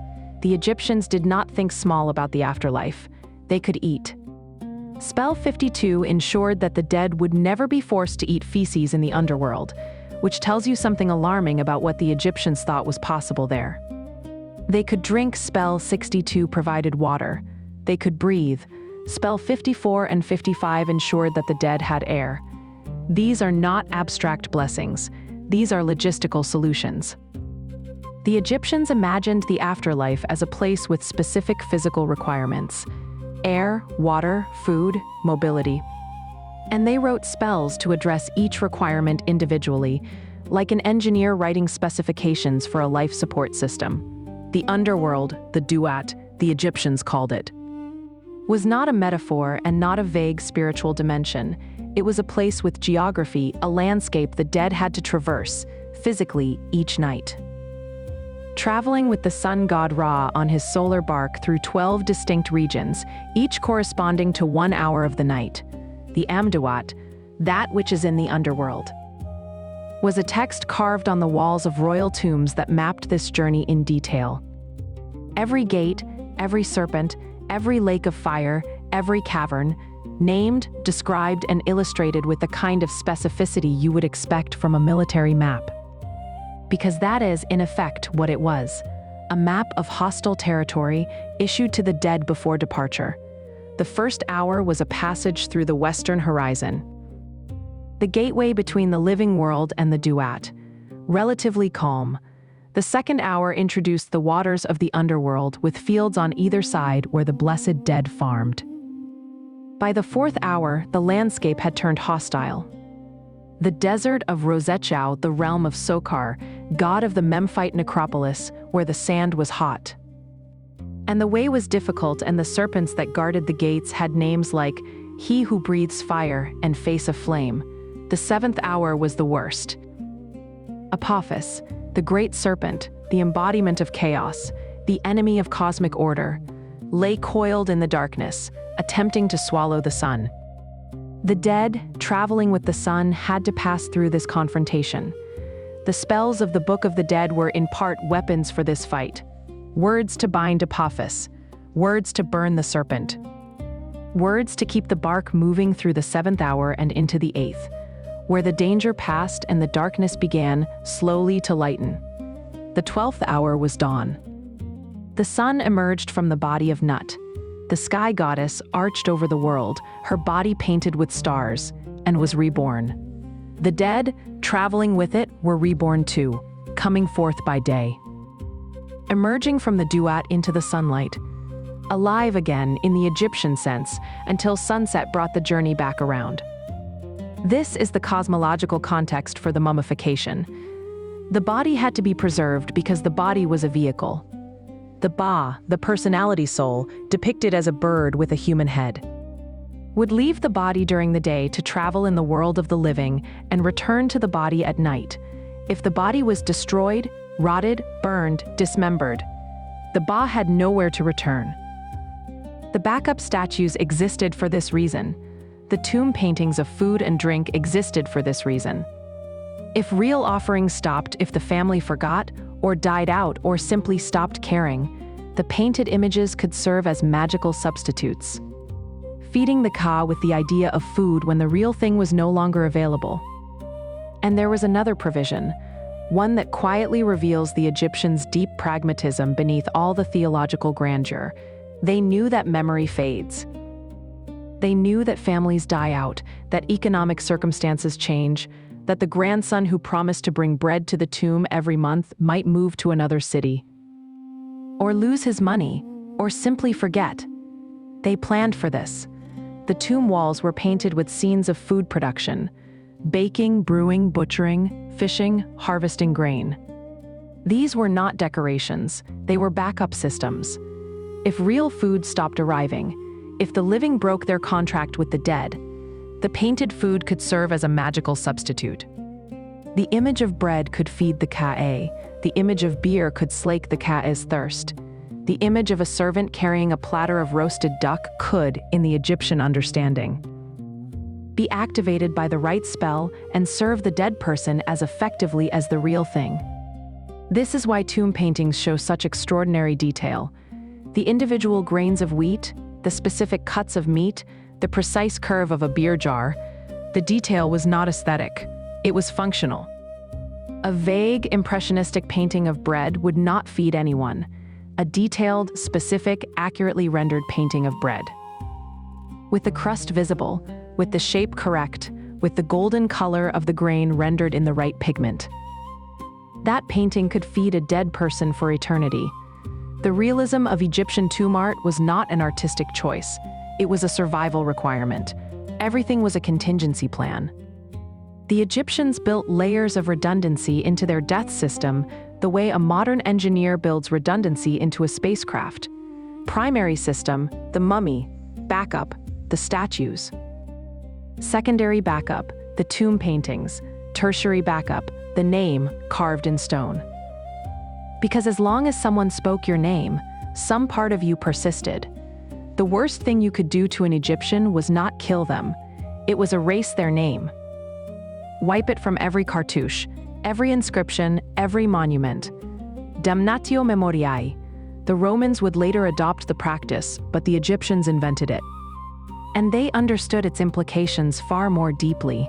Destroying the name was destroying the last anchor. Without the name, even the gods could not find you. The Field of Reeds, Sekhet Aru, was not a place of rest. This is one of the great misunderstandings of the Egyptian afterlife. Modern descriptions call it paradise, and it was, but not the paradise of later religions. Not a garden of passive delight, not a realm of infinite leisure. The Field of Reeds was a working landscape. The dead farmed, they plowed fields of supernatural grain, sowed seed, harvested crops. The difference was that the crops grew without effort. 7 cubits tall, the texts say, roughly 12 feet. And the labor was light, and the sun was always warm without being fierce, and the Nile flooded perfectly every year. But if even this light labor was too much. If the dead wished to rest while the fields were tended, they had servants. Shabti figurines, small carved figures usually of faience or wood, placed in the tomb by the dozens, by the hundreds. Tutankhamun had 413 of them. Each Shabti was inscribed with spell 6 from the Book of the Dead. O Shabti, if the deceased is called upon to do any work in the underworld, you shall say, here I am. The Shabtis were the dead person's workforce, a substitute labor pool for the afterlife. 1 for each day of the year, plus overseers. 36 overseer Shabtis for Tutankhamun, 1 for each week, 413 figurines. Carved, painted, inscribed, placed in compartments within the tomb like tools in a toolbox. A dead king's workforce for eternity, and this was considered standard equipment. This system ran for roughly 3,000 years, from the earliest evidence of deliberate mummification in the pre-dynastic period, around 3,400 BCE, to the last mummifications performed under Roman period Egyptian temples in the 3rd and 4th centuries of the Common Era. 3,000 years of continuous practice, the same fundamental principles, the same core rituals, the same understanding that the dead required maintenance, care, infrastructure, and, above all, the preservation of the physical body as the anchor point for everything that came after. The system also had administrators, the Chochitites, water pourers, were a class of funerary priests whose job, generation after generation, was to maintain the tombs and deliver offerings to the dead. A Chochitite family might serve a single tomb for centuries. Inheriting the obligation along with a small income from the endowment, the original tomb owner had established. The endowments were real estate. Fields, gardens, sometimes entire villages whose agricultural output was dedicated to supplying the tomb with bread, beer, meat, and linen. A dead pharaoh's endowment might include hundreds of acres. A dead official's a few dozen. A dead craftsman's a single garden plot, but the principle was the same. The dead required income. They required a supply chain. And the supply chain had to outlast the living memory of the person who established it. Some endowments lasted for centuries, others failed within a generation. The fields were sold, the Chochites moved on, the offerings stopped, the tomb paintings kicked in, the painted bread replaced the real bread, the painted beer replaced the real beer. The system degraded gracefully, from live offerings to magical substitutes, because the designers had anticipated exactly this failure mode. They had built the backup into the original architecture. No other civilization in history has sustained a single technological and theological system for this long. Not the Chinese ancestor worship traditions, though they come closest. Not the Hindu cremation practices, which changed significantly over the millennia. Not the Christian burial traditions, which are barely 2,000 years old and have already undergone multiple major revisions. The Egyptian death system was, by the measure of its longevity alone, the most successful engineering project in human history, and it ran on salt, linen, a bronze hook, and the absolute conviction that the dead were watching, but even 3,000 years end. And the end, when it came, was not dramatic. It was not a single event. No edict, no conquest, no fire that destroyed the last temple. It was gradual, the way a river changes its course. One generation, the offerings came monthly. The next generation, quarterly. The next, annually. The next, not at all. The Ptolemaic period, roughly 305 to 30 BCE, when the descendants of Alexander the Great's general Ptolemy ruled Egypt, saw a hybrid culture emerge. Greek settlers adopted mummification, blending Egyptian preservation techniques with Greek burial customs. The Fayum portraits date to this era and its Roman sequel. Painted wood panels showing the faces of the dead in a style that owes more to Roman portrait painting than to Egyptian iconography. The faces are individual, specific. A woman with dark curly hair and gold earrings. A young man with a thin beard and anxious eyes. An older woman with deep lines around her mouth and a gaze that is, across 2,000 years, still recognizably tired. These are not idealized faces. These are the faces of people who lived and who paid for their mummification in Roman denarii rather than Egyptian deben, and who were buried with both a Book of the Dead and a Roman coin for the ferryman.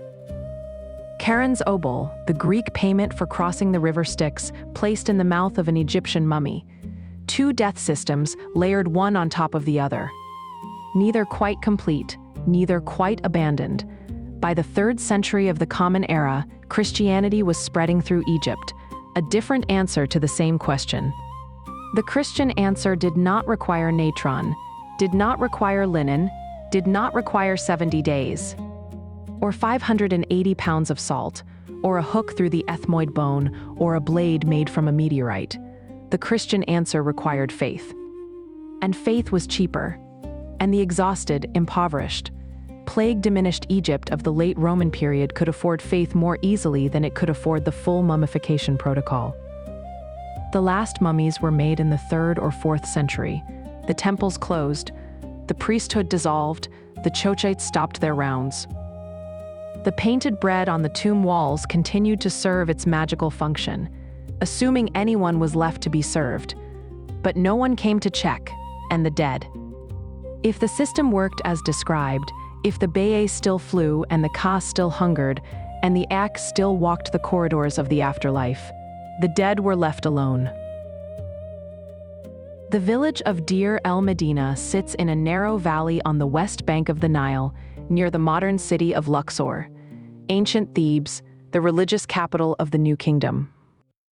The valley is small, maybe 300 yards long, hemmed in by limestone cliffs on both sides, accessible through a single narrow entrance. The houses are built of mud brick and limestone rubble, packed tightly together in rows, sharing walls with flat roofs that served as additional living space in the warm months. Each house was roughly 50 to 75 square feet, smaller than a modern hotel room. A front room, a main room with a raised platform for sleeping, a back room for storage, and a cellar. The walls were plastered and sometimes painted. The painters who decorated the pharaohs' tombs decorated their own homes too, with images of Bez, the dwarf god of household protection, of Taweret, the pregnant hippo goddess of childbirth, of gardens and trees and the river they could hear from their doorsteps. The walk from Deir el-Medina to the Valley of the Kings took approximately 45 minutes each way.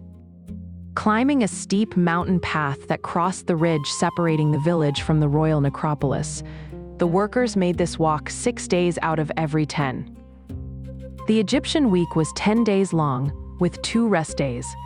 They left at dawn when the air was still cool enough to make the climb bearable, carrying their tools in leather bags and their midday meal in baskets. The path is still there. You can walk it today.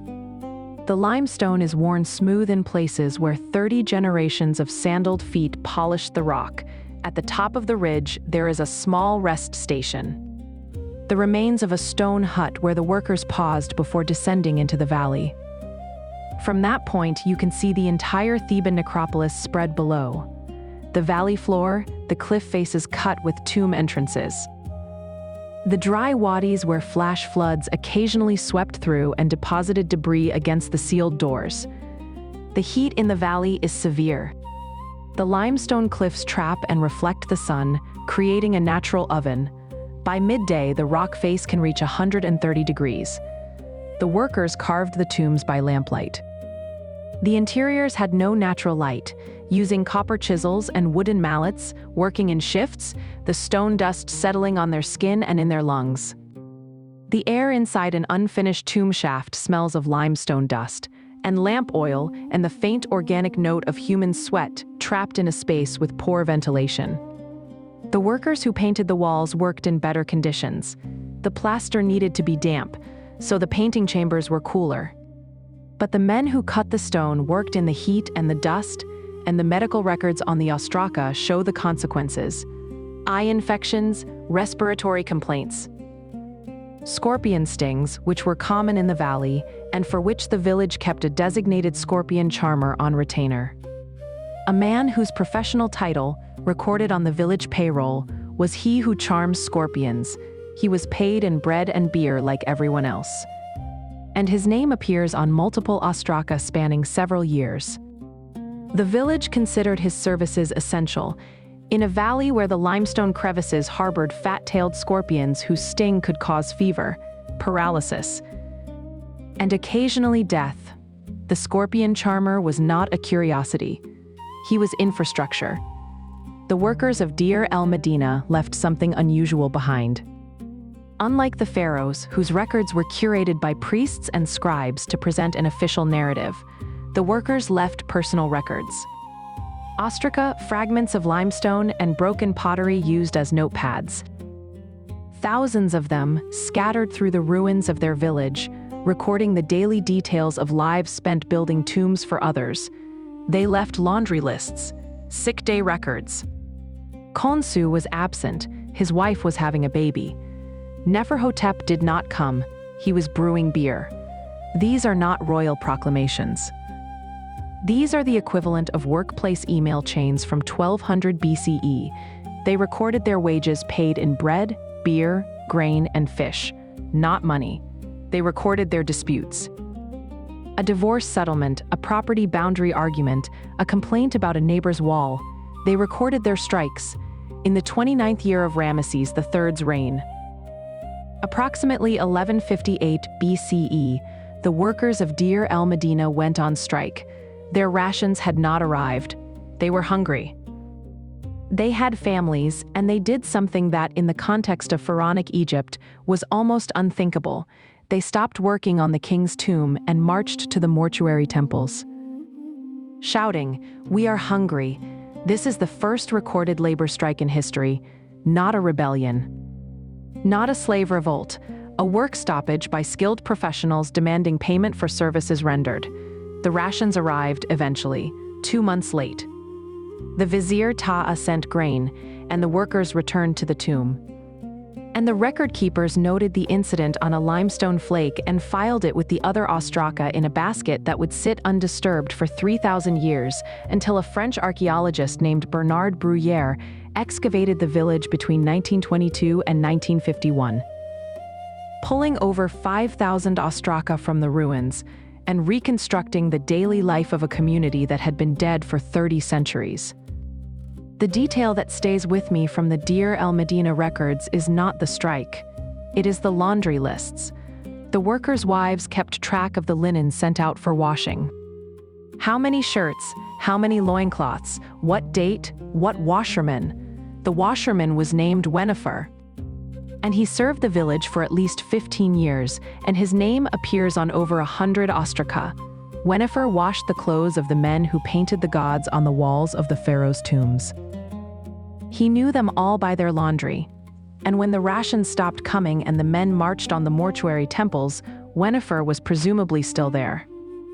In the village, with the baskets of unwashed linen, waiting for the world to right itself. But something had shifted.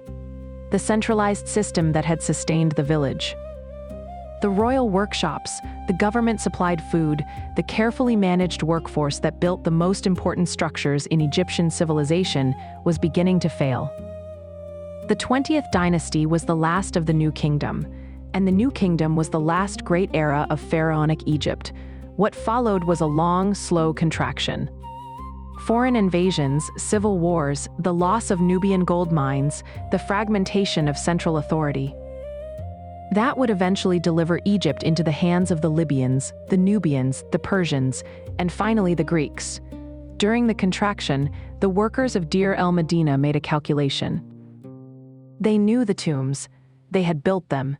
They knew which corridors were sealed, which chambers held the most gold, which royal mummies wore the most valuable amulets, and when the rations stopped and the oversight lapsed and the necropolis police looked the other way or joined in, the workers went into the tombs they had spent their lives building, and they took what they could carry. The tomb robbery trials of the late 20th dynasty are some of the most remarkable legal documents to survive from the ancient world. Specific workers named testified under oath, and in some cases under torture, about specific robberies. A metalworker named Amenpanufer confessed to entering the tomb of Sobekemsaf II, a 17th dynasty pharaoh. He described breaking through the outer wall, finding the burial chamber, unwrapping the royal mummy, stripping the gold mask and amulets, and setting the coffin on fire to melt the gold inlay. His share of the proceeds was 20 daben of gold, roughly 4 pounds. 4 pounds of gold. That is what a pharaoh's immortality was worth on the black market in 1100 BCE. The curses on the walls were visible. Amenpanufer could read. He was literate. Most workers at Deir el-Medina were. He knew what the inscriptions said. He knew about the judgment. He knew about Amit. He knew about the second death. And he walked past the curses, unwrapped the mummy, took the gold, and went home. The trials also record the methods. Amenpanufer and his accomplices entered the tomb at night, carrying copper tools and leather bags. They worked by the light of oil lamps, the same kind of lamps that illuminated the tomb paintings when they were first created. They stripped the mummy methodically, starting with the outer wrappings and working inward, pulling the amulets from between the linen layers. The gold mask they removed whole. The pectoral collar they snapped from the throat. The finger rings they twisted off the desiccated hands. They were not rough about it, exactly. The trial records suggest a practiced efficiency. These men had done this before, or had been trained by men who had. They knew which layers contained the most valuable amulets. They knew to check beneath the heart scarab. They knew that the gold leaf on the coffin face was thinner than it looked, and would flake if handled carelessly. They treated the robbery as a professional undertaking, which, in a grim sense, it was. The same hands that had once painted the gods on the walls were now stripping the gods' gifts from the bodies. The walls were built to protect. What does that tell you? Not that the workers didn't believe. Maybe they did. Maybe Amenpanufer went home with his 4 pounds of gold and lay awake at night thinking about the crocodile-headed demon and the scale and the feather. Maybe he didn't. The Ostraka do not record his nightmares. What the records show is something more universal and more human, that the gap between what a person believes and what a person does when they are desperate enough is wide enough to drive a civilization through. The Egyptians built the most durable system of death management in human history. And the people who understood it best were the first to tear it apart. The most poignant detail from the robbery trials is the testimony of a woman named Najmet. Not one of the robbers, but the wife of one. She testified that her husband brought the gold home, and that she knew where it came from, and that she said nothing. She did not report him. She did not refuse the proceeds. She took the gold that had been stripped from a queen's mummy, and she used it to buy grain for her children. The trial records do not convey her tone. They are administrative. Lists of questions and answers, recorded by a scribe on papyrus, preserved by the dry air of the desert. But the outline of her situation is clear enough. Her husband was a skilled craftsman. His rations had stopped. His family was hungry. He knew where the gold was because he had helped put it there. And she, weighing the life of her children against the sanctity of a dead queen she had never met, made the same calculation that any parent in any century would make. The dead queen's gold bought bread. The curses on the wall bought nothing. The court found the robbers guilty. Several were executed. Impalement, the standard Egyptian punishment for tomb robbery, a death as public and painful as the crime was private and profitable. Whether Najmet was punished, the record does not say. Her name appears in the testimony and then vanishes from history. She is, in a sense, the most human figure in the entire Egyptian death system.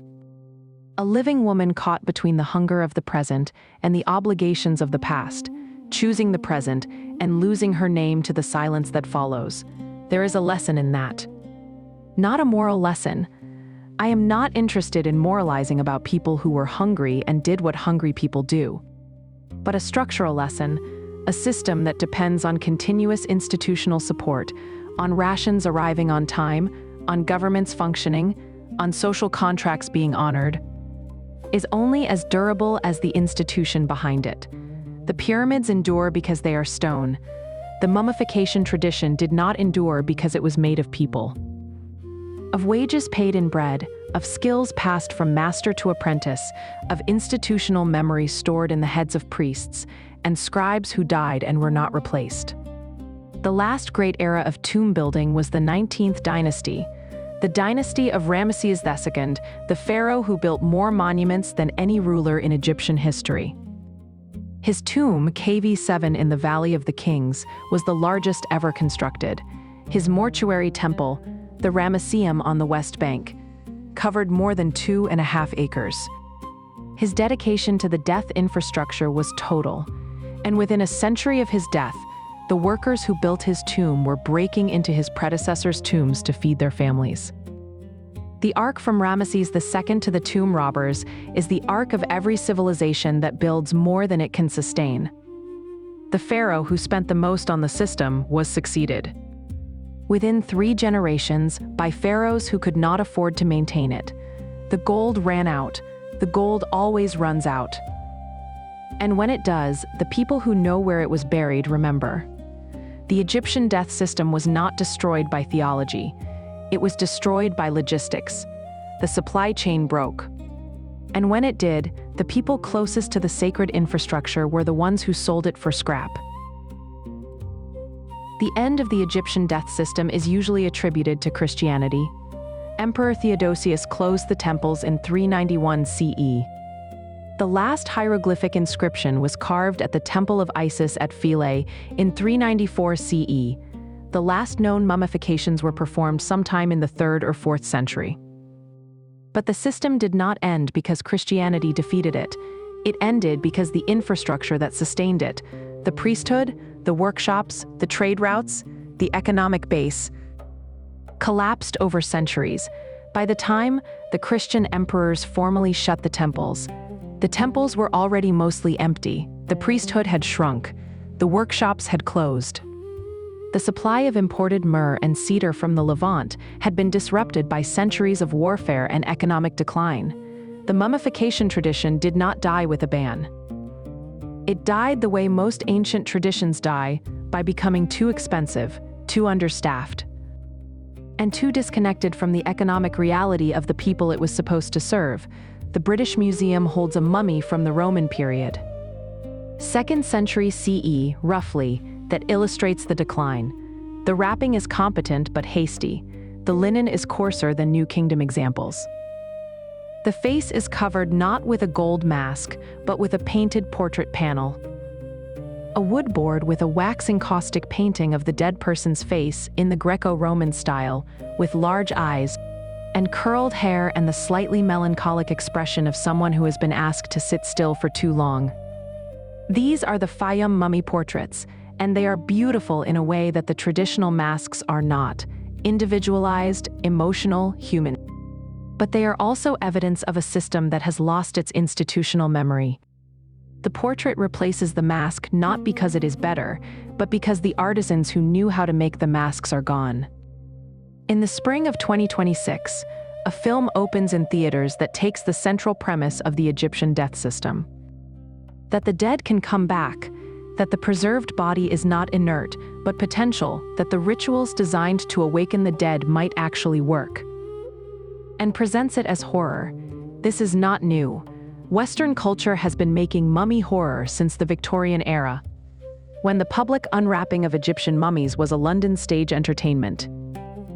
In the early 19th century, before Champollion deciphered the hieroglyphics in 1822, before anyone alive could read a single word the Egyptians had written, British and French collectors imported mummies by the crate. They were sold at auction. They were unwrapped at parties. Thomas Pettigrew, a London surgeon, made a career of public mummy unwrappings in the 1830s and 1840s, performing them in lecture halls before paying audiences who treated the events as a combination of scientific demonstration and spectacle. The linen was cut. The amulets were extracted and passed around the room.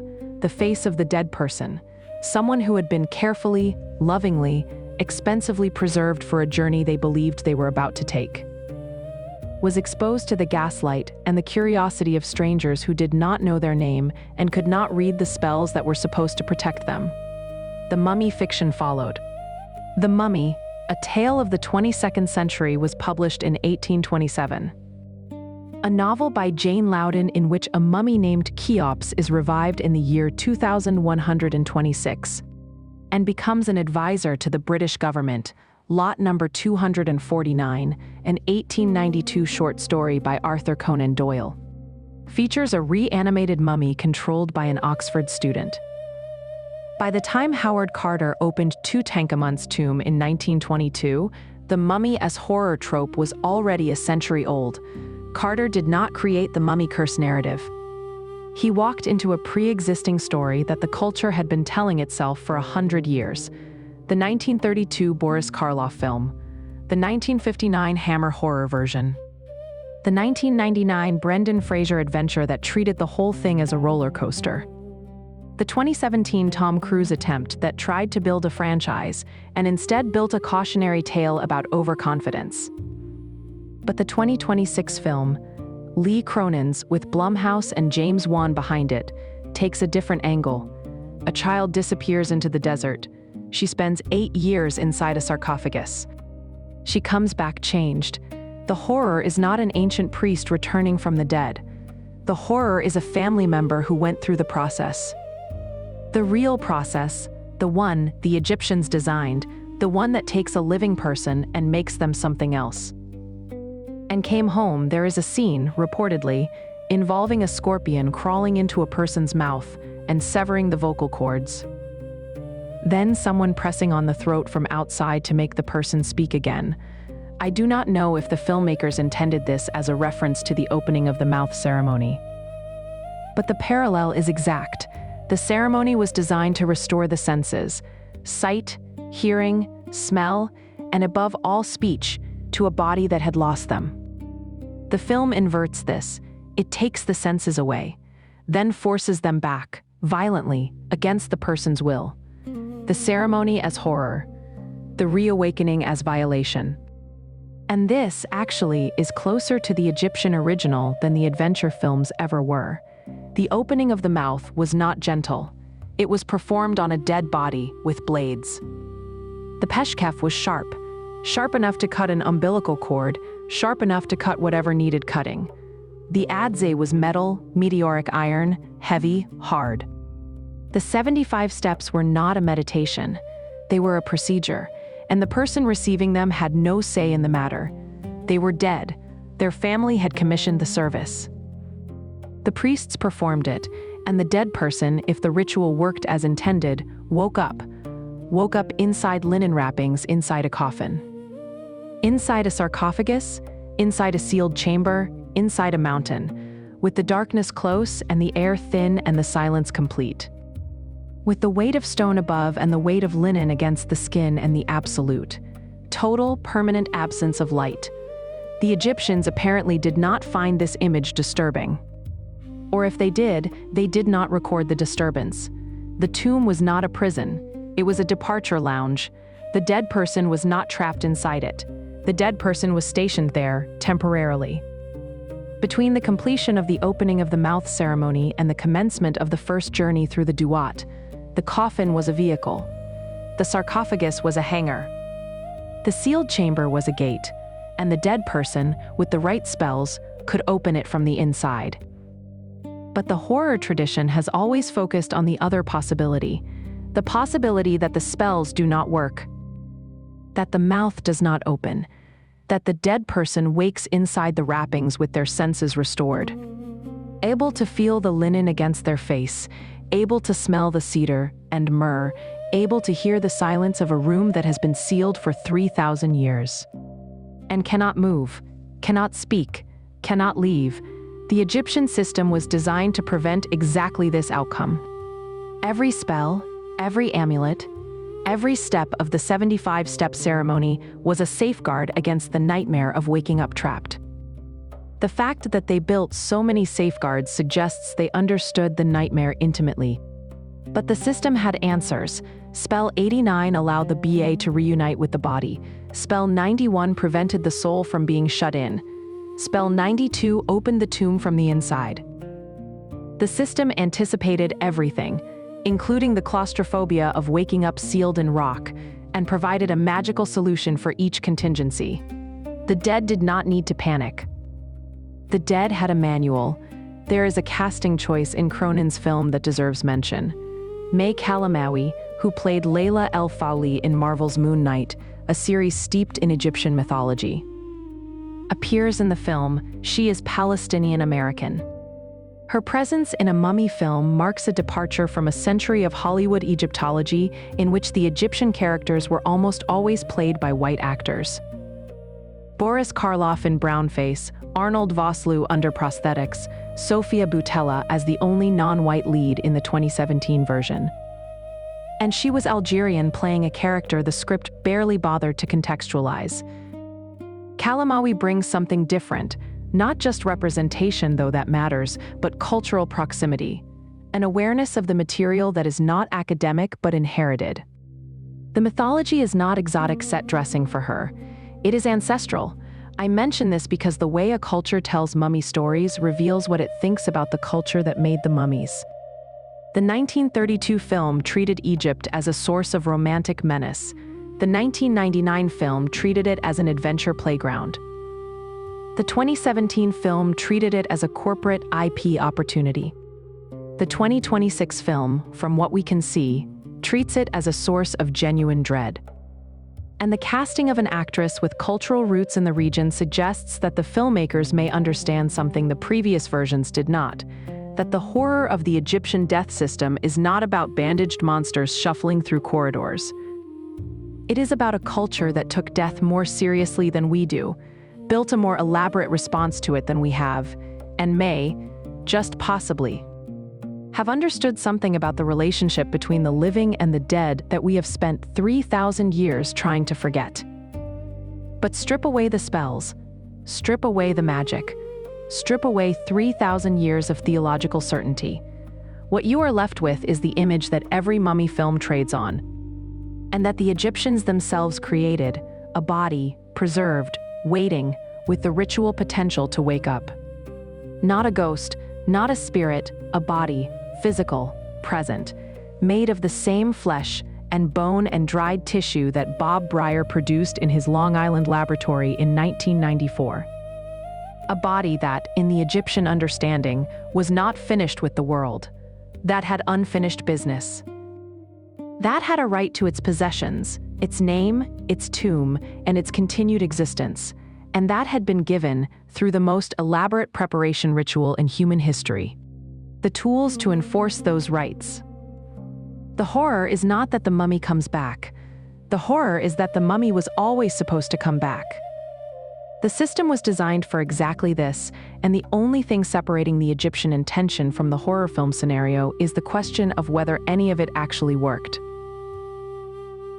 The question, of course, is whether any of it worked. And the honest answer is, we do not know. No one knows. The Egyptians believed it did, with a conviction sustained across 3 millennia, but belief and evidence are not the same thing. And the dead have not returned to confirm or deny. What we know is what was built. And what was built was extraordinary. A complete system. Theological, procedural, economic, institutional, architectural. For managing the single problem that every civilization faces, and none has solved, the fact that people die and do not come back. The Egyptians looked at this problem and refused to accept it. Not through denial, through engineering. They built a technology of death so comprehensive, so detailed, so internally consistent that it functioned as a civilization-scale infrastructure project for longer than any other human enterprise. The pyramids were part of it. The Valley of the Kings was part of it. The Book of the Dead was part of it. The Canopic jars, and the natron and the linen and the gold and the meteoric iron and the jackal masks and the leopard skins. All of it was part of a single, unified system designed to answer a single question. What happens next? Their answer was, you continue. If the body is preserved and the rituals are performed, and the heart passes the weighing, and the mouth is opened and the name is spoken, you continue. You come forth by day. You fly as a falcon and swim as a crocodile and eat bread in the field of reeds and visit the living in the hours before dawn. When the veil between the two worlds is thinnest, is it true? I cannot tell you, but I can tell you this. The question they were answering, what happens to us after we die, has not been improved upon. Every subsequent civilization has asked it. None has produced an answer as detailed, as procedurally specific, as architecturally grand, or as long-lived as the Egyptian one. We have replaced their bronze hooks with stainless steel, their natron with formaldehyde, their linen with silk, their spells with eulogies. But we have not replaced their question, and we have not bettered their answer. We have only shortened it. There is something in that worth sitting with. Not as a historical curiosity, as a fact about what human beings are willing to build when they take the question seriously enough. 3,000 years of continuous practice. Tens of thousands of preserved bodies. A library of spells. 190 and counting, because we are still finding new ones. Designed to address every conceivable contingency of the afterlife, all of it powered by the conviction that the dead deserved the same quality of engineering that the living received. We do not build like that anymore, not for the dead, perhaps not for anyone. The pyramids took 20 years each.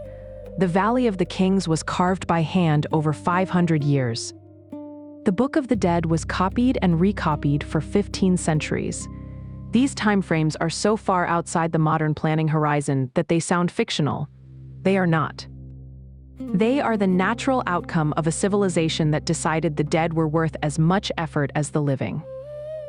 And then followed that decision to its logical, extraordinary, slightly terrifying conclusion.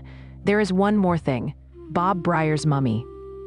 The one he made in 1994, the first modern mummy, the body of the 76-year-old man preserved with ancient methods, is still intact. It sits in a controlled environment display in a medical center on Long Island. The skin is dark, the features are recognizable, the fingers are still articulated, the nails are still in place. 32 years on, and the natron and the oils and the linen are doing what they were designed to do. The body is not decomposing, the man is not identifiable. His identity was anonymized as part of the donation process, but his body is present, waiting for what? Brier would say, for nothing. It is a scientific demonstration. An experimental confirmation of an ancient process. The man is dead. The mummy is a specimen. But the priests of the 18th dynasty would say something different. They would say the mummy is a vessel. Inactive, yes. Unopened, certainly no Sem priest performed the ceremony. No Peshkef touched the lips, no meteoric iron connected the body to the sky. The vessel is sealed. But the vessel is intact, and in the Egyptian framework, that is all that matters. The rest is ritual. The rest is waiting for someone to perform the 75 steps. And the body, patient in its linen, has nowhere else to be. Some of you are drifting now. The names and dates are softening. The weight of the natron and the shape of the adze, and the number of the 42 judges. All of it is settling into the quieter register, the one that comes when the mind has been given enough to work with and can finally let go. We do not build like that anymore. Not for the dead, we give them an hour at the funeral home and an afternoon in the ground. We do not carve their names in stone. We do not pack their bodies in salt for 40 days. We do not commission 78 feet of painted papyrus to guide them through the darkness. We do not assign them a workforce of 413 ceramic servants. We do not feed them through painted bread on a wall. We do not perform 75 steps with a blade made from a rock that fell from the sky. Whether our way is better is not a question I can answer. It is certainly faster. It is certainly cheaper. It is certainly more compatible with a world that moves at digital speed and measures value in quarterly earnings. But it does not answer the question. The Egyptians' way answered the question. For 3,000 years, consistently, confidently. In procedural detail so specific that a professor in Long Island could replicate it in 1994 using nothing but the ancient texts and a bronze hook. That is what this was for. Not to teach you Egyptology, though there was Egyptology. Not to prepare you for a film, though a film is coming. This was for the hour between the facts, and sleep when the mind stops sorting and starts settling, and the distance between the living and the dead feels. Not smaller, exactly, but more navigable. More like a corridor than a wall. A corridor with gates, perhaps, with guardians standing patient at each one. The question, of course, is whether any of it worked, and the honest answer is, we do not know. No one knows. The Egyptians believed it did, with a conviction sustained across 3 millennia, but belief and evidence are not the same thing. And the dead have not returned to confirm or deny. What we know is what was built. And what was built was extraordinary. A complete system. Theological, procedural, economic, institutional, architectural. For managing the single problem that every civilization faces, and none has solved, the fact that people die and do not come back. The Egyptians looked at this problem and refused to accept it. Not through denial, through engineering.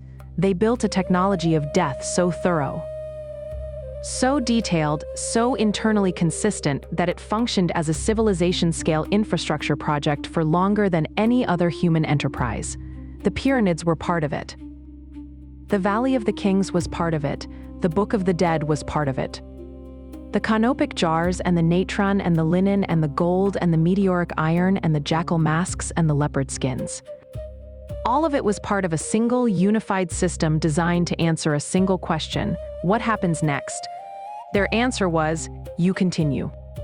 If the body is preserved, and the rituals are performed, and the heart passes the weighing, and the mouth is opened and the name is spoken, you continue. You come forth by day. You fly as a falcon, and swim as a crocodile, and eat bread in the field of reeds, and visit the living in the hours before dawn, when the veil between the two worlds is thinnest. Is it true? I cannot tell you, but I can tell you this, the question they were answering. What happens to us after we die has not been improved upon. Every subsequent civilization has asked it. None has produced an answer as detailed, as procedurally specific, as architecturally grand, or as long-lived as the Egyptian one. We have replaced their bronze hooks with stainless steel, their natron with formaldehyde, their linen with silk, their spells with eulogies. But we have not replaced their question, and we have not bettered their answer. We have only shortened it.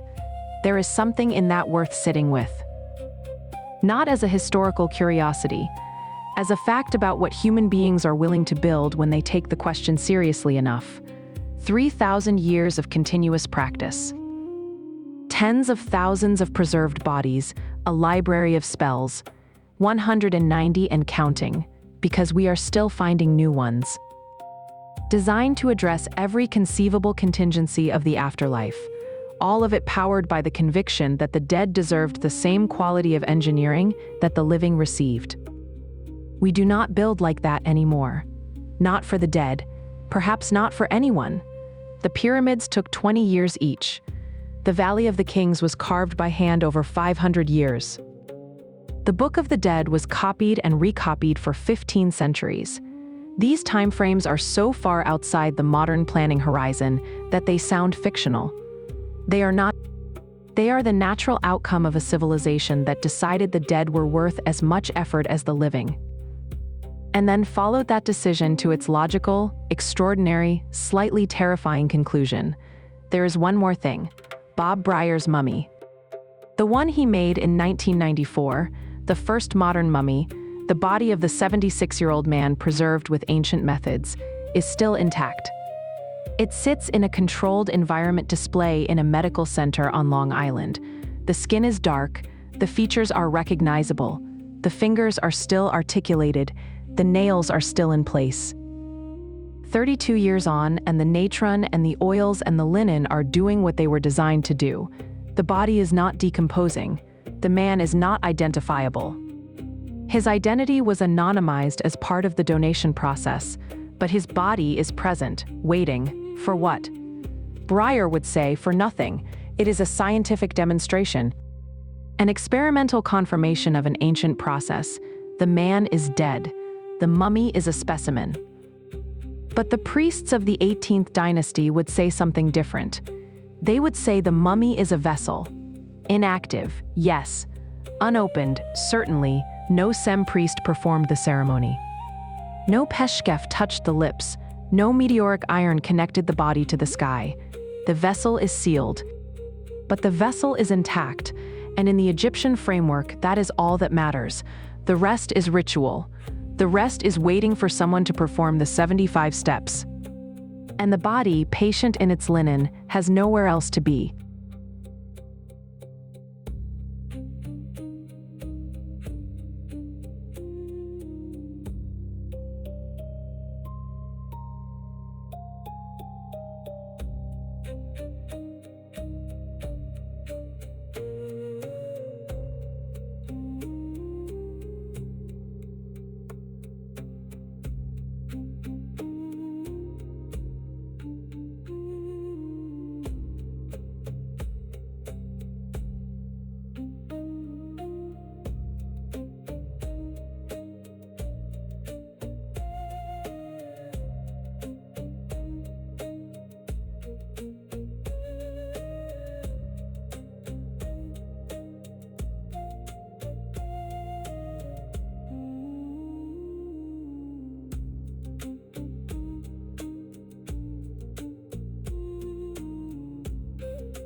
زينيرة من زنوحي تسرني صمت الدوني أفتبيرة تفبطوني زادوني هذه التدوني بكادو انت تشوفي كسدو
زينيرة من زنوحي تسرني صمتتوني أفتبيرة تفبطوني زادوني هددتوني بكادو انت تشوفي كسدو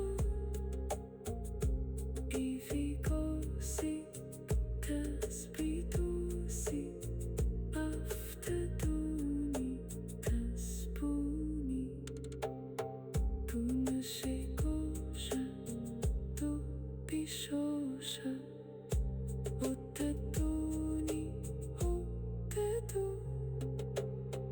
كوسدوشا كشدو ياسدوشا لوزيتو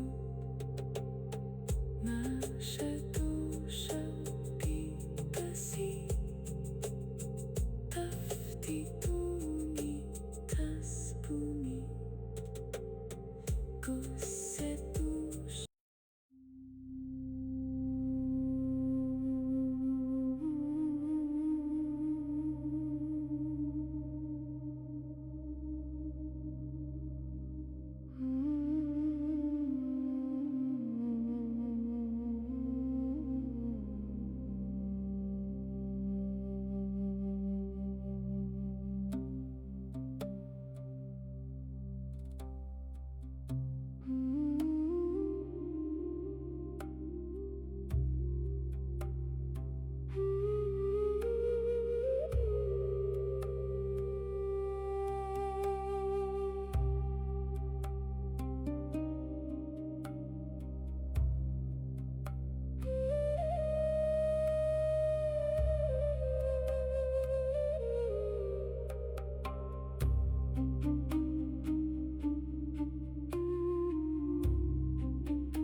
غنيرة من زنوح تسرني صمتتوني أفتبيرة تفبطوني زادوني هبطتوني بكادو انت تشوفي كسدو إيفيكوسي تسبيتوسي أفتدوني تسبوني تنشيكوشا تبيشوشا أتدوني أتدو كوسدوشا كشدو ياسدوشا لوزيتو ناشدوشا بيبسي تفتدوني تسبوني كوسدوشا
Mm-hmm.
Tetuni Upedu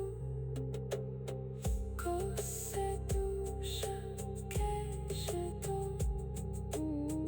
Yasedusha Lusitu Nashedusha Pipasi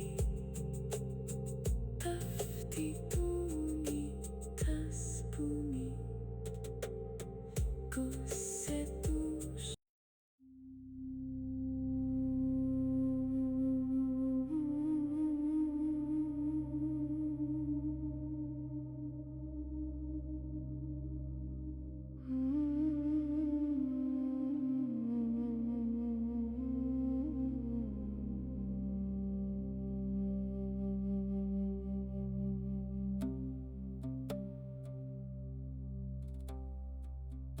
Mm-hmm.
habitaduni picado inte caçado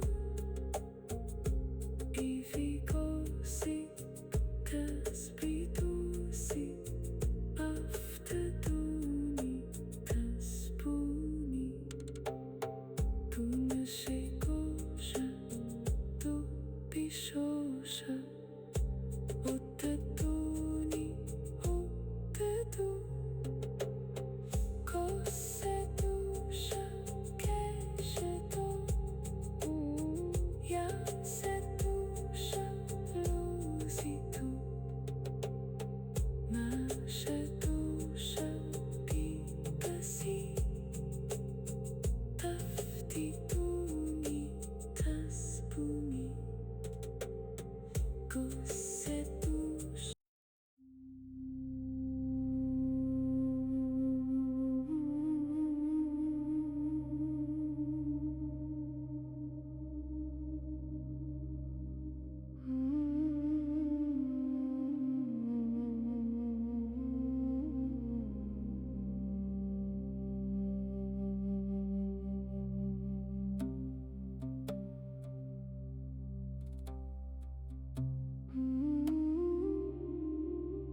shadow kasih tafdiduni tas bumi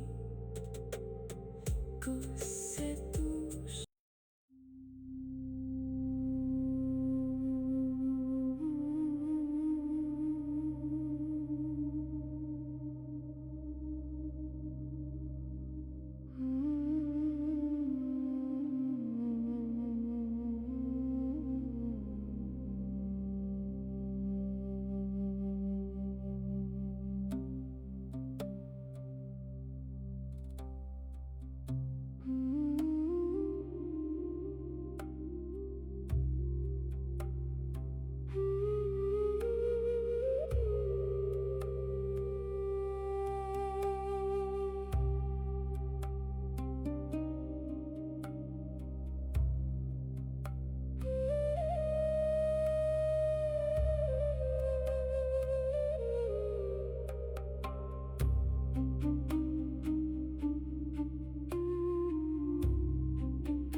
Komunitas bumi,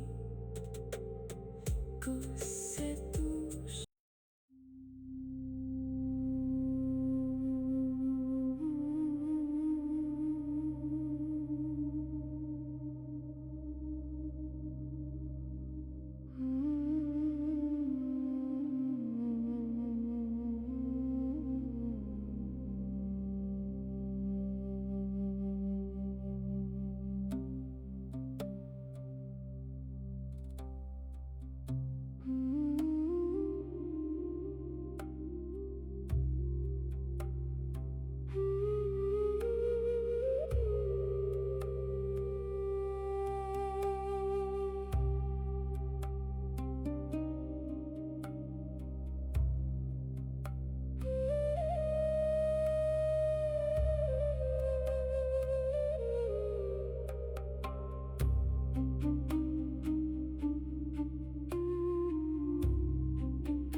بيتتودي تزينيرا من زنوحي تسروني صمتتوني هفتبيرا تفبيتوني زادوني هديتتوني بيكادو انت تشوفي كان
بتطولي تزينيرة من زنوحي تسروني صمتتولي هفتبيرة تفبيتوني زادوني هبتتوني بيكادو انت تشوفي كسدو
بتطودي تزينيرة من زنوحي تسرني صمتتوني أفتبيرة تفبطوني زادوني هددتوني بكادو انت تشوفي كاسادو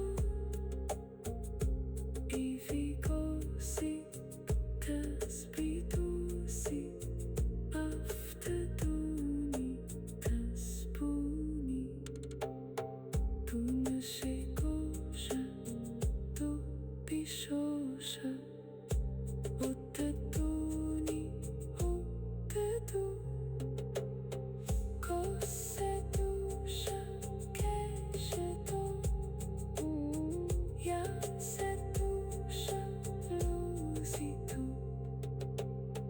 nashe dusha pipasi taftituni taspuni kosedusha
بريتتودي تزينيرا من زنوحي تسروني صمتتوني أفتبيرا تفبيتوني زادوني هديتتوني بيكادو انت تشوفي كان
不能谁勾上，都比受伤。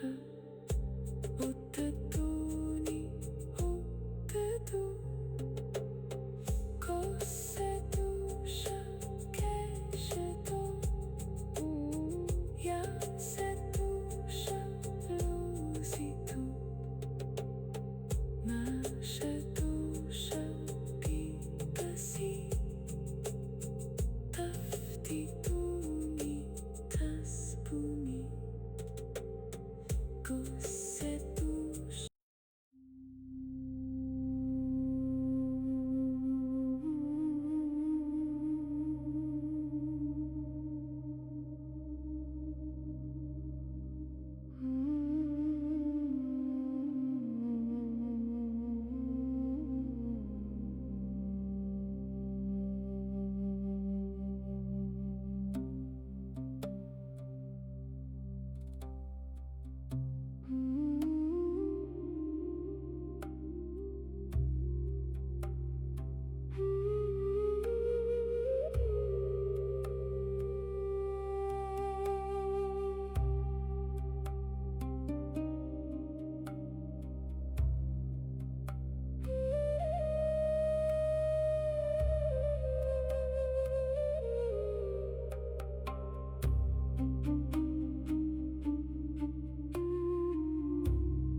زي نيرة من زنوحي تسرني صمت الدوني هفت بيرة تفبي دوني زادوني هذه تدوني بيكادو انت تشوفي كسدو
زينيرة من زنوحي تسرني صمتتوني أفتبيرة تثبتوني زادوني هددتوني بكادو انت تشوفي كسدو إيفيكوسي تثبتوسي أفتدوني تسبوني تنشيكوشا تبيشوشا وتدوني وتدو كوسدوشا كشدو ياسدوشا لوزيتو ناشدوشا بيبسي تفتيتوني تسبوني كوسدوشا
بشوشة وتدوني وتدو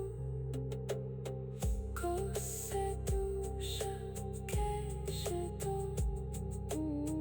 يا سدوشة لوزيتو ناشدوشة بيبسي تفتيتوني تسبوني كوسدوشة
Goose